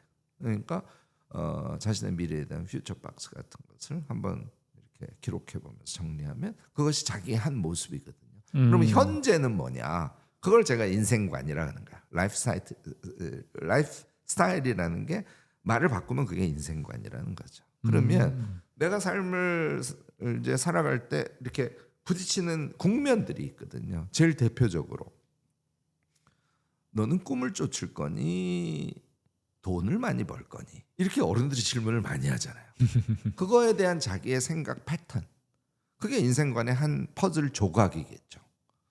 너는 소비를 할 때 어떤 생각을 근저로 해서 소비를 하니 냉장고를 살 때 어떤 기준에서 하니 그거에 대한 자기의 생각 패턴 그게 자기 인생관의 하나의 조각 퍼즐이겠죠. 그래서 그런 것을 그 퍼즐이 뭐 많으면 뭐 한 20개 적으면 한 10개 정도를 스스로 정리해 보면 아 김익환이 이런 인생관으로 현재를 살아가고 있는 사람이구나 하는 거를 정리할 수 있게 되거든요. 제가 자꾸 공교육 얘기하는데 유럽 사회에서는 그런 거를 정리하게 해요. 공교육에서 그게 꿈의 교육이에요. 그런 거를 정리한다는 게 지금 히스토리 박스, 퓨처 박스 그리고 중간 인생관 정리하는 특히 이제 그걸 제가 마인드 박스라고 부르는데 자신의 마음의 패턴 같은 걸 스스로 정돈해 보게 하는 거죠. 왜냐하면 생각이라는 거는 서로 상반된 굉장히 다양한 생각들이 우리 안에 막 혼잡스럽게 들어가 있거든요. 그쵸. 그 중에 어떤 게 진짜 난지를 잘 모르게 구성이 돼 있어요. 그래서 그 중에 진짜 나를 찾아서 나의 인생관의 영역이 20개인데 20개의 1번은 이런 방향이고 2번은 이런 방향이고 하는 거를 정리해 보지 않으면 자기의 인생관이 있을 수가 없죠. 왜냐하면 생각이 무한대로 다양하기 때문에. 그래서 이런 거를 정리해 보는 작업을 해야 자신이 내가 원하는 삶을 주관자로 살아갈 수 있기 때문에 이런 작업을 우리 이제 무슨 뭐 도덕이니 뭐 이런 수업들 있잖아요. 그러니까 이런 영역에서 결국 이제 철학적 접근인데 그런 것을 공교육에서 사실은 아이들이 해볼 수 있게 하는 것도 되게 중요하고요. 늦었지만 우리도 저는 현재 시점에서 자신의 생각 패턴을 꼭 정리를 해봐야 된다 이렇게 봅니다. 제가 소비가 제일 관심이 있을 것 같아요. 소비를 하나 예를 들면 저는 이렇게 정리를 해가지고 있거든요. 내가 보통 어떤 사고 방식에 따라 소비를 한다. 그렇습니다. 그래서 소비에 대해서 저는 그냥 되게 심플해요. 하나의 작용 요소는 그게 이제 그걸 본원적 욕동이라 그러는데 정말 내가 원하는 건지 남한테 폼 잡으려고 그걸 살려고 하는 건지 이걸 구별하는 거예요. 그러니까 유사 욕구하고 본원적인 욕구를 구별하는 게 한 세트. 근데 또 하나의 세트는 현재 나의 경제력에 비해서 이것이 합리적인지 비합리적인지. 그다음에 마지막 한 가지는 환경적인지 아닌지. 요 세 가지 지표를 가지고 저의 선택을 그냥 퍽 하거든요. 이게 교수님이 평상시에 그걸 따라서 소비를 한다라시는 건지 아니면 그 기준을 세우셨다는 건지. 소비를 하다가 그 기준이 자기의 라이프 스타일로 형성이 돼서 그걸 아. 인지했기 때문에 제가 그걸 쓸 수 있는 거죠. 그럼 교수님께서 내가 소비를 언제 하지라고 이렇게 복기를 해보니까 음흠. 나는 보통 이런 흐름을 따라서 하는구나라고 기준으로 마인드박스라는 걸로 딱 세워놓으니까 이게 나중에 선택을 고민할 때 또 다른 기준이 된다. 흔들리지 않죠. 음. 근데 이제 한 가지 사실 추가하면 저는 우연히 이제 학문을 하는 사람으로 삶을 살아왔으니까 상대적으로 수월했는데 아까 생각이 굉장히 다기하고 복잡하다 그랬지 않습니까? 걔를 정리하려면 조금 책도 봐야 돼요. 책도 봐야 된다. 소비와 관련된 이론 같은 걸 조금 보다 보면 아 그렇구나 내가 생각했던 게 이렇게 정리되는 거구나 하는 것을 좀 파악할 수 있게 됩니다. 그래서 자기 인생관을 정리한다는 게 제가 이제 쉽게 말씀을 드렸지만 그냥 자동으로 되는 건 아닙니다. 일단 아까 얘기한 긴 사고, 긴 생각 이것이 가능해야 되고 그걸 위해서 계속 메모하고 버리고 메모하고 버리고를 인내할 수 있어야 되고요. 또 그걸 더 개념화하고 체계화하기 위해서 기초 지식이 부족한 영역에 대해서는 그걸 책을 보면서도 좀 공부를 해야 돼요. 그래서 요 자신의 인생관을 정리하는 거는 뭐 예를 들어서 영역을 한 12가지 정리하는 것으로 우리 같이 한번 해볼까 이래서 저는 독서 모임처럼 한 1년 잡고 사람들이 꼭 좀 해봤으면 해요. 그러면 생각이 흔들리지 않는 경험을 할 수 있게 되거든요. 그러면은 정리하면은 현대인들이 선택을 못하고 왔다 갔다 하는 이유는 본인의 인생관이 정립이 안 돼서고 그 인생관이란 건 그 사람이 어떤 스타일의 사람인가 어떤 패턴을 가지고 결정을 하는지에 대한 스스로 나에 대한 어떤 정의가 안 돼 있어서다. 네. 그래서 교수님께서 추천하는 방식은 나는 어떤 케이스에 이런 패턴으로 사고한다라는 마인드 박스를 정리해놔라. 이걸 박스라고 이름을 붙이신 이유가 있나요? 이제 제가 아까 메모한다는 말씀을 드렸고 이제 걔는 다이어리에다가 그냥 마구잡이로 한다 그랬잖아요. 그다음에 뭔가 좀 더 정리할 때는 독서 카드에 쓴다 그랬잖아요. 네네네. 이런 게 이제 박스 같은 개념이에요. 그런데 제가 마인드 박스라고 얘기한 거는 실제로 서식을 그 제가 쓴 책에 서식을 아예 드렸는데 네네. 되게 심플해요. 그러니까 A4 같으면 저는 어떻게 하냐면 네모를 아래 위로 3개를 그려요. 그럼 총 9개가 그려질 거잖아요. 아래 위로 3개. 그러니까 위에 3개, 가운데 3개, 그 밑에 3개. 그럼 총 9개의 네. 박스가 그려져. 그럼 어느 사이즈인지 느낌이 있으실 거예요. A4를 구분하면 구분하래. 네네네. 그러면 거기에 키워드 2개 정도밖에 못 써요. 3개 쓰려면 옆으로 넘어가거든. 그러니까 조금씩밖에 못 쓰게 이제 틀을 딱 집어 해놓고 거기에 제목 중에 하나 지금 우리 소비했으니까 그 박스 위에다가 소비 이렇게 써놓는 거예요. 그러면은 거기에다 직접 쓰면은 망치죠. 그래서 메모지에다가 이렇게도 써보고 저렇게도 써보고 얘를 반복하고 그래서 제가 독서 모임처럼 하라는 거예요. 한 사람씩 발표해보고 다른 사람의 조언을 들어보고 오케이 나는 소비에 대해서는 3가지야. 그래서 3가지 딱 써놓고 이걸 이제 제가 박스 친 기록이라고 해서 마인드 박스라고 부르는 건데 그런 시도들이 그러니까 조금 평상시에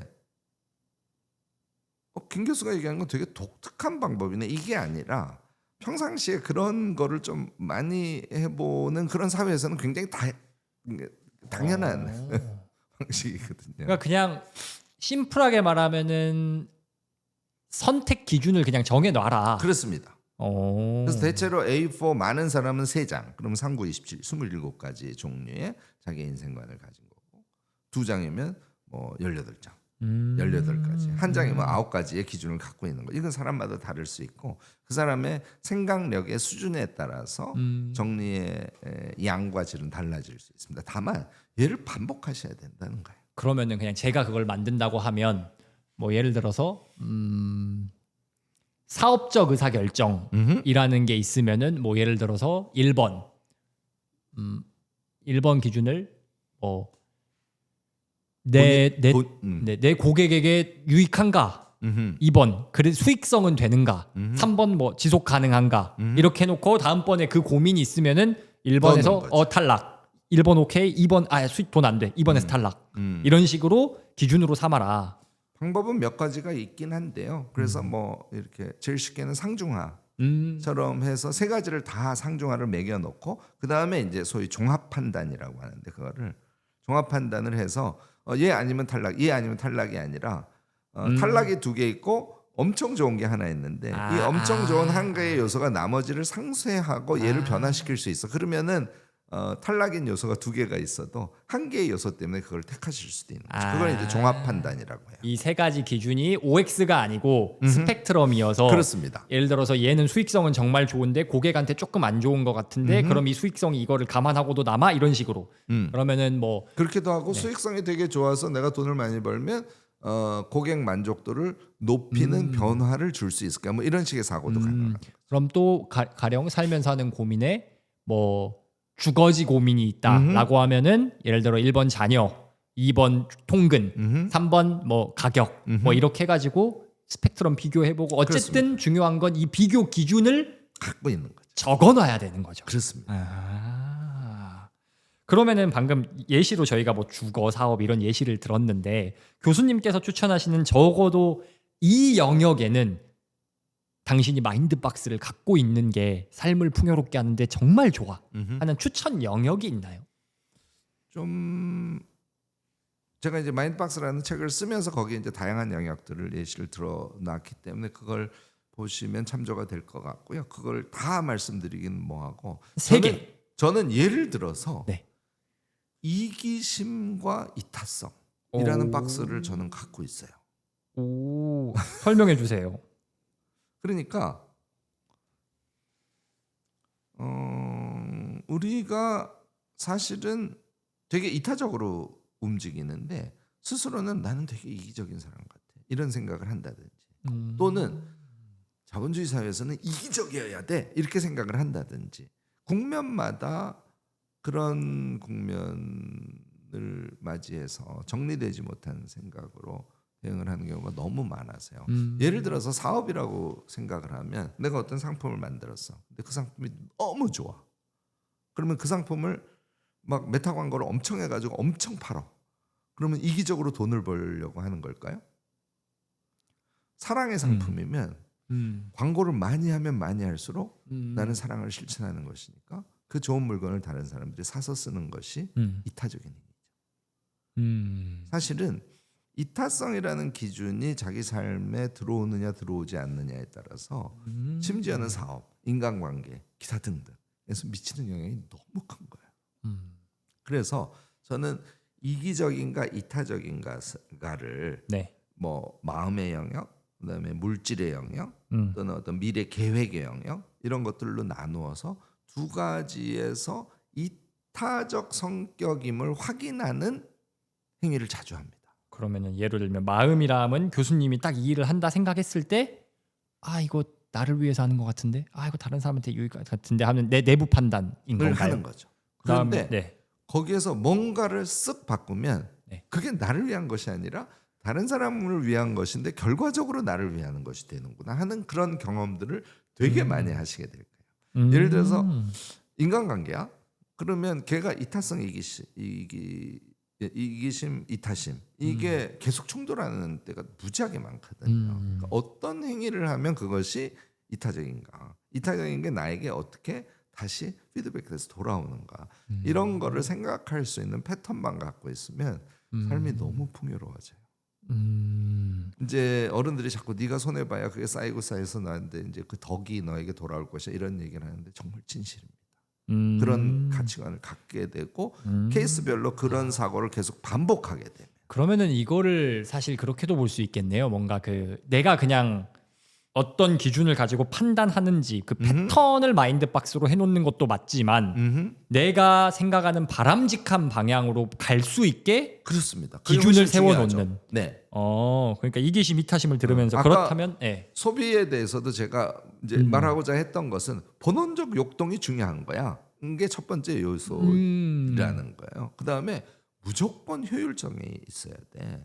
효율성을 무시할 수 있는 예외 영역이 사실 하나 있습니다. 취향 소비라 그래서 그 부분만 내 너무너무 큰 취미야. 그러면 비효율적이라도 그거를 소비할 수 있고.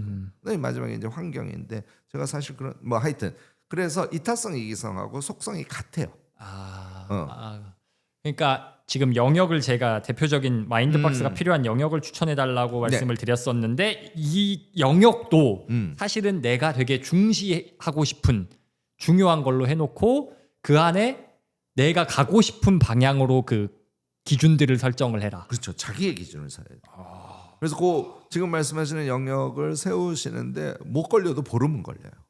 근데 또 뭐가 있지? 오늘 생각이 안 나. 그럼 다음 날 점심 먹으면서 또 생각해보고 얘를 오랜 기간 동안 반복해서 오케이 내가 삶을 살아가는데 나에게 라이프 스타일로 정착되었으면 하는 영역이 이거구나 하는 자기의 영역을 설정하는 게 중요해요. 저는 또 실제로 돈과 꿈이 되게 중요한 이슈거든요. 이거는 심지어는 저처럼 나이가 60대 중반이 넘어도 되게 중요한 일이거든요. 요거는 예를 들자면 그 사람들이 그 책도 잘못 이해하고 있는데 그 백만장자 시크릿 하브 에커 네네네. 이거를 돈만 버는 책인 줄 아는데 저는 그래서 자꾸 그 얘기를 합니다. 그 앞에 소설가를 붙여봐. 그러면 백만장자 말고 소설가 시크릿이 된다. 이렇게. 그래서 마인드 리셋과 관련해서는 굉장히 좋은 메시지를 많이 던지고 있는 책이에요. 자기식으로 이해를 해보면. 근데 거기에 어떤 얘기가 나오냐면 백만장자들은 항상 두 가지를 같이 취한대요. 두 가지가 너무 중요한 얘기예요. 우리가 항상 돈 버는 것과 꿈을 실현하는 게 상호 배치되는 것이라고 생각하기 쉽잖아요. 그래서 자기가 가치롭게 생각하는 것이 상호 충돌하면서 있을 때는 항상 두 가지를 다 취하는 그런 인생관이 되게 중요한 거죠. 자, 소설가 얘기 나와서 소설가를 한다고 칩시다. 제 사실 이스라 작가 되게 좋아하는데 이스라 작가는 그랬을 거예요. 나의 소설 세계를 잘 그리고 싶어. 돈도 벌긴 벌어야겠네. 그래서 그 양자가 다 살아날 수 있는 방법을 생각해서 일간 이스라를 시작한 거거든.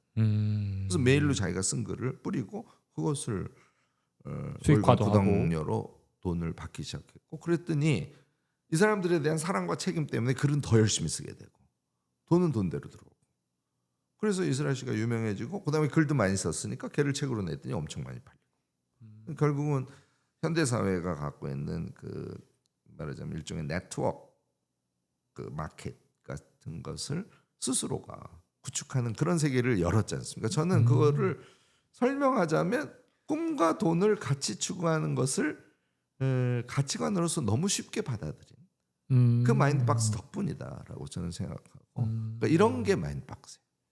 이런 걸 꼭 가지셔야 된다고 저는 우리 이 독자들에게 강조하고 싶은 거죠. 이게 사실 뭐랄까 그 방금 꿈과 돈에 대한 것도 그렇고 그런 주제에 대한 고민이라거나 그것에 대한 선택 기준이 우리한테 없는 게 아니거든요. 있죠. 있어. 근데 내가 몰라. 메모, 네. 기록. 와, 그러니까요. 근데 사실 지금 저도 들으면서 네. 저도 사실 뭔가 의사결정을 내리고 인생의 결정을 내려야 됐던 순간들이 많은데 그때 방금 말씀해주신 이런 겉보기에 상충되어 보이는 가치들에 대한 고민을 실제로 했고 어찌저찌 결정을 내렸는데 이걸 안 적어놨어요. 네. 근데 이게 적어놓으면 다음번에 진짜 편하겠다는 생각이 드네요. 네.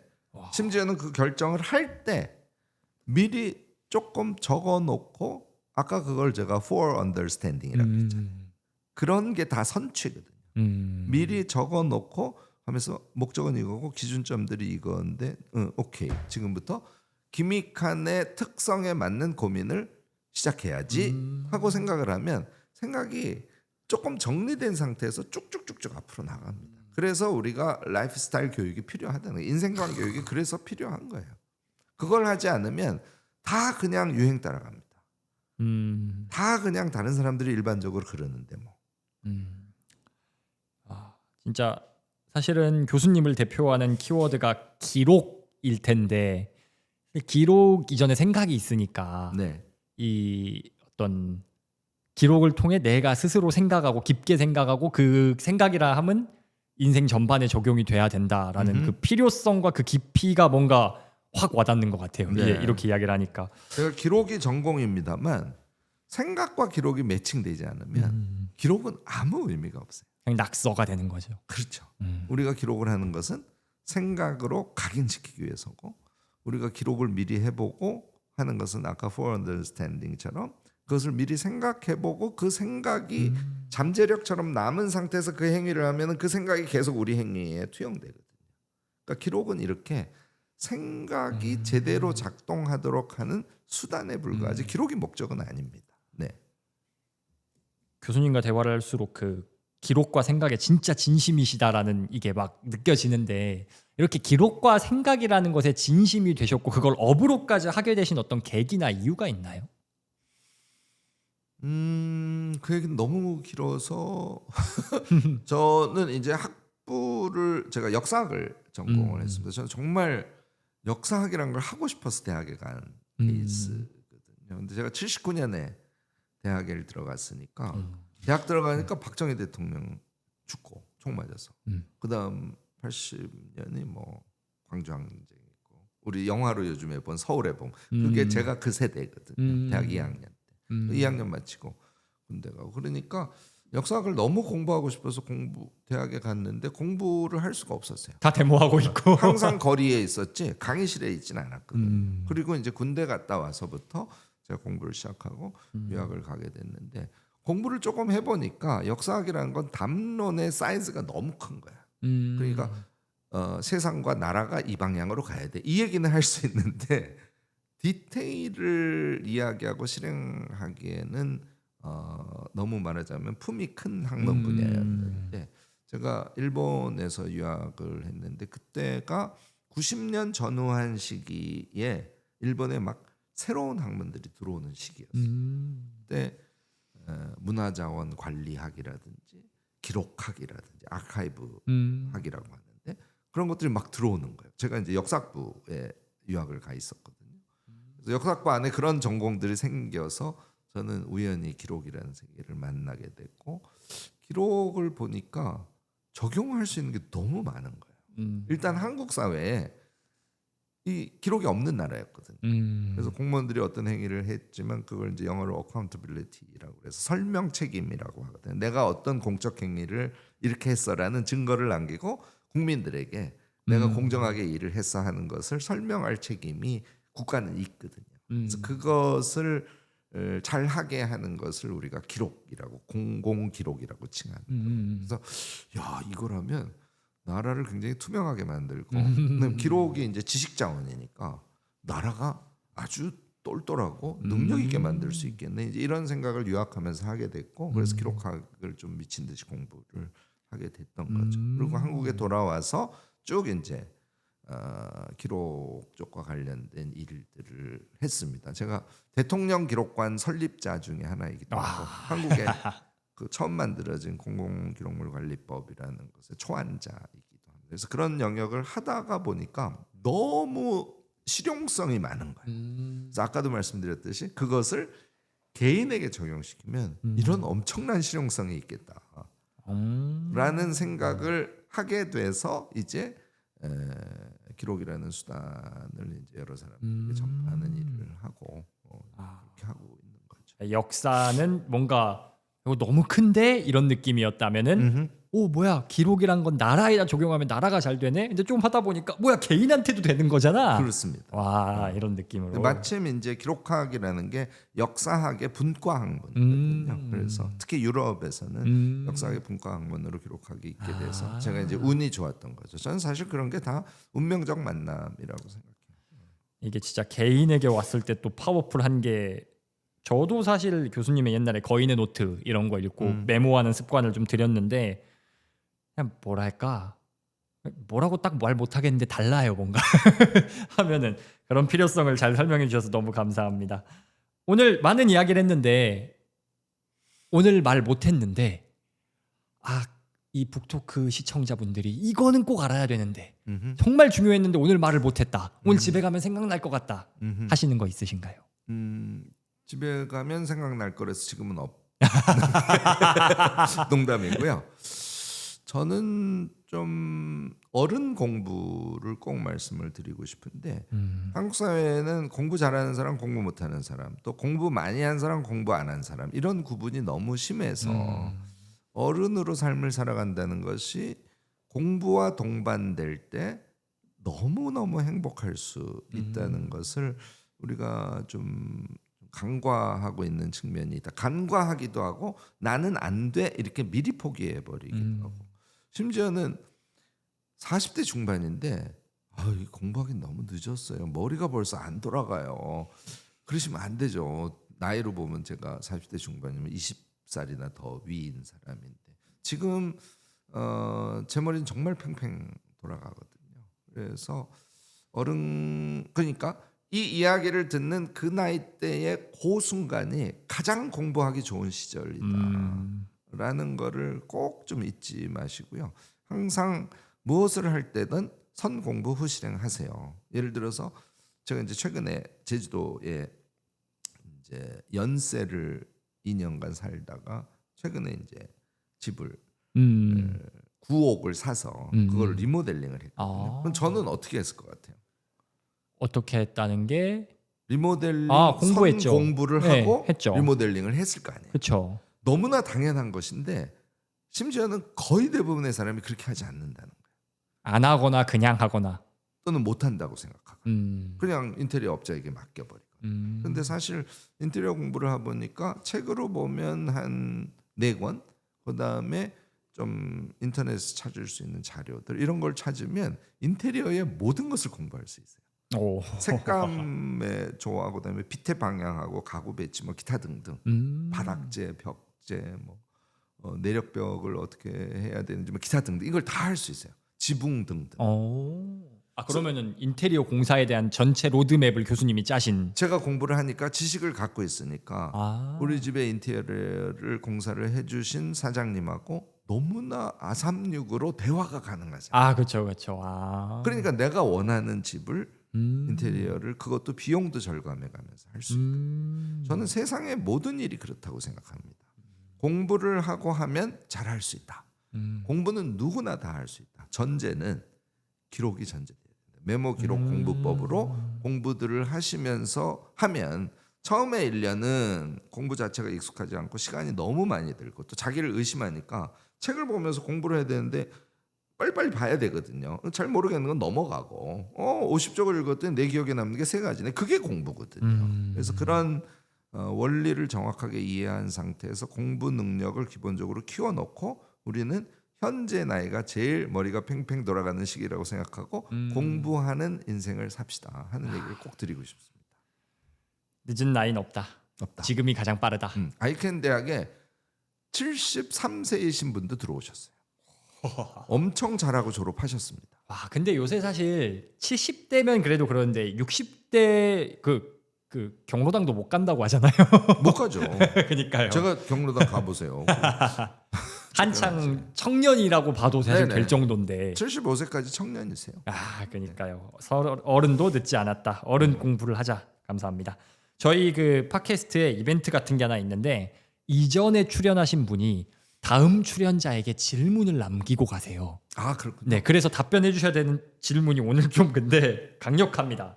질문이 뭐냐면 대한민국 경제가 30년간 막 평균 8% 정도의 고도 경제 성장을 하다가 90년대 IMF 이후 쭉 둔화가 돼서 이제는 뭐 거의 한 자릿수는 당연하고 1, 2%도 간당간당한 이렇게 둔화가 됐는데 교수님은 그 이유를 뭐라고 보시는지? 저는 제 전공이 아니라서 그냥 관찰자적인 입장에서 제가 갖고 있는 3가지 원인을 딱 짚어서 말씀을 드리면요. 첫 번째는 비효율적 권력 구조에 있다고 봅니다. 뭐 규제라든지 이런 얘기 엄청 많이 하잖아요. 제가 아까 잠깐 드린 말씀 중에 제가 그래도 어쨌든 그 외국 경험을 꽤 한 사람의 실제 감각에서 보면 경제를 하기에 특히 이제 중소기업 또는 소상공인들이 경제 행위를 하기에는 너무 불편한 구조를 갖고 있다. 불편한 구조가 있다. 그래서 이거는 권력 체계도 바뀌어야 될 것이고 우리 되게 열심히들 잘 하고 계십니다만 공무원분들의 사고의 방향과 실력 그 모두가 아주 고도화돼서 되지 않으면 뭐 3% 이상 성장하는 선진국 이미 이제 우리 한국 사회가 선진국이긴 합니다만 글로 가기는 좀 어려울 거다. 그래서 그 부분이 굉장히 큰 걸림돌로 있다고 보고요. 그다음에 두 번째는 그러니까 말하자면 한국은 이제 수출을 해서 사는 나라다. 이게 이제 고도성장 시기의 이슈지 않습니까? 근데 지금 우리가 5천만 인구란 말이죠. 그래서 수출이 대단히 중요한데 내수를 중심으로 하는 그런 경제 체계가 좀 잘 안 돼 있다. 이거 이제 아주 옛날 학자입니다만 박현채 교수님이라고 돌아가셨죠. 그래서 소위 내포적 자본주의라는 그런 용어를 쓰시는데 이제 그런 세계가 이제 한국은 이제 너무 밖에만 향해 있다. 그래서 이제 내수 체계에 의해서 경제를 성장시킬 수 있는 포션이 좀 늘어나야 되는데 이제 그게 구조적으로 안 돼 있다 하는 것이고요. 저는 사실 노동자를 포함해서 개인의 문제는 아주 일부 기업 경영자들을 제외하고는 없다고 생각해요. 노동하시는 우리 국민 일반도 너무나 잘하고 있고요. 젊은 청년 세대들 지금 일자리가 그렇게 없음에도 불구하고 자기가 주어진 환경에서 최선의 노력을 다하고 있어서 다른 나라에 가보면 다 게을러요. 이거 외국인들이 들으면 화내지만 우리도 게을러야 되거든요. 아. 예를 들어 스페인 여행 갔는데 뭐 특급 호텔에 갔음에도 불구하고 앞에 한 사람밖에 없었는데 내가 15분을 기다렸어. 이런 사회들이거든요. 그래서 저는 그 사회가 나쁘다고 얘기하는 건 아니에요. 그러니까 우리가 노동하는 현재 문화 수준이면 계속해서 5% 이상 성장할 수 있는 정도의 역량을 국민은 갖고 있고 그 정도로 일하고 있다. 그럼요. 또 중소자본가라든지 기업을 경영하시는 분들 너무나 잘하고 있고 그런데 이제 몇몇 사람이 이상한 거죠. 근데 어쨌든 그래서 그 경제 동력이 명확하게 있음에도 불구하고 좀 한계에 봉착해 있는 것은 오늘 우리가 얘기한 주제하고도 잘 맞물려 있는데 결국은 자기가 주도하는 삶, 그게 이제 결국은 창의와 이제 국가의 실력으로 이어지는데 과거에는 이제 과거의 패턴으로 성장이 가능했지만 지금 이제 3만 5천 불이 넘은 한국 사회에서는 저를 포함한 우리 국민 한 사람 한 사람이 갖고 있는 역량에 의해서 국부는 성장하는 것이거든요. 그게 예전의 기준에서 봤을 때는 상당히 많이 퇴보하고 있다. 그래서 한 가지만 향해서 나 돈 많이 벌어야지 그리고 빨리 은퇴해가지고서는 이제 노는 삶을 살아야지 이런 패턴. 그러니까 일 자체가 갖고 있는 즐거움이나 새로운 창조가 주는 우리의 삶의 의미나 이런 것들이 많이 없어져 버리는 그런 문화로 가 있는 게 세 번째 핵심의 문제다. 그러면은 첫 번째가 비효율적인 권력 구조, 두 번째가 좀 외 수출에만 집중되어 있는 경제 구조. 경제 구조, 세 번째는 뭐 우리의 사회 어떤 문화 구조라고 할 수 사회 있습니다. 문화적인 게 이제는 좀 뭐랄까 퇴화하고 있다. 그러니까 오히려 좀 뭔가 그 창의력을 발휘하고 새로운 네. 동력이 필요한데 너무 네. 그냥 빡세게만 일하는 이거에 좀 있지 않나. 충분히 열심히 하고 있음에도 그만한 생산성이 안 나온다. 공부 좀 덜 하고 그다음에 미술관 음악회 들으러 갈 수 있는 여유가 없고 이제 그런 것들이 다 합쳐져야 그 안에서 맑은 창조력이 나와서 그게 이제 결국은 세계적인 어떤 제품이나 이런 것들을 만들어낼 수 있는 역량인데 그런 것들은 무시되고 너무 이렇게 레디메이드된 그런 패턴의 인간형만 지금 굉장히 오랜 기간 우리가 만들어 왔죠. 그래서 저는 입시 중심의 교육 체계가 한국 사회에 지금 제일 큰 길게 봤을 때는 위기의 원인이라고 보고 시간이 좀 걸리더라도 그 부분 바꿔야 된다 이렇게 생각합니다. 너무 길게 답변을 했습니다. 아닙니다. 너무 좋았고 저 특히 감사하다는 말씀을 드리고 싶은 건 사실 교수님께서 대학 교수였고 국가 기록이나 이런 그런 뭐랄까요 큰 담론에 해당하는 일만 하셔도 충분히 권위자로 그리고 충분히 일반적인 기준에서 볼 때 잘 먹고 잘 사는 그렇게 하실 수 있는 분인데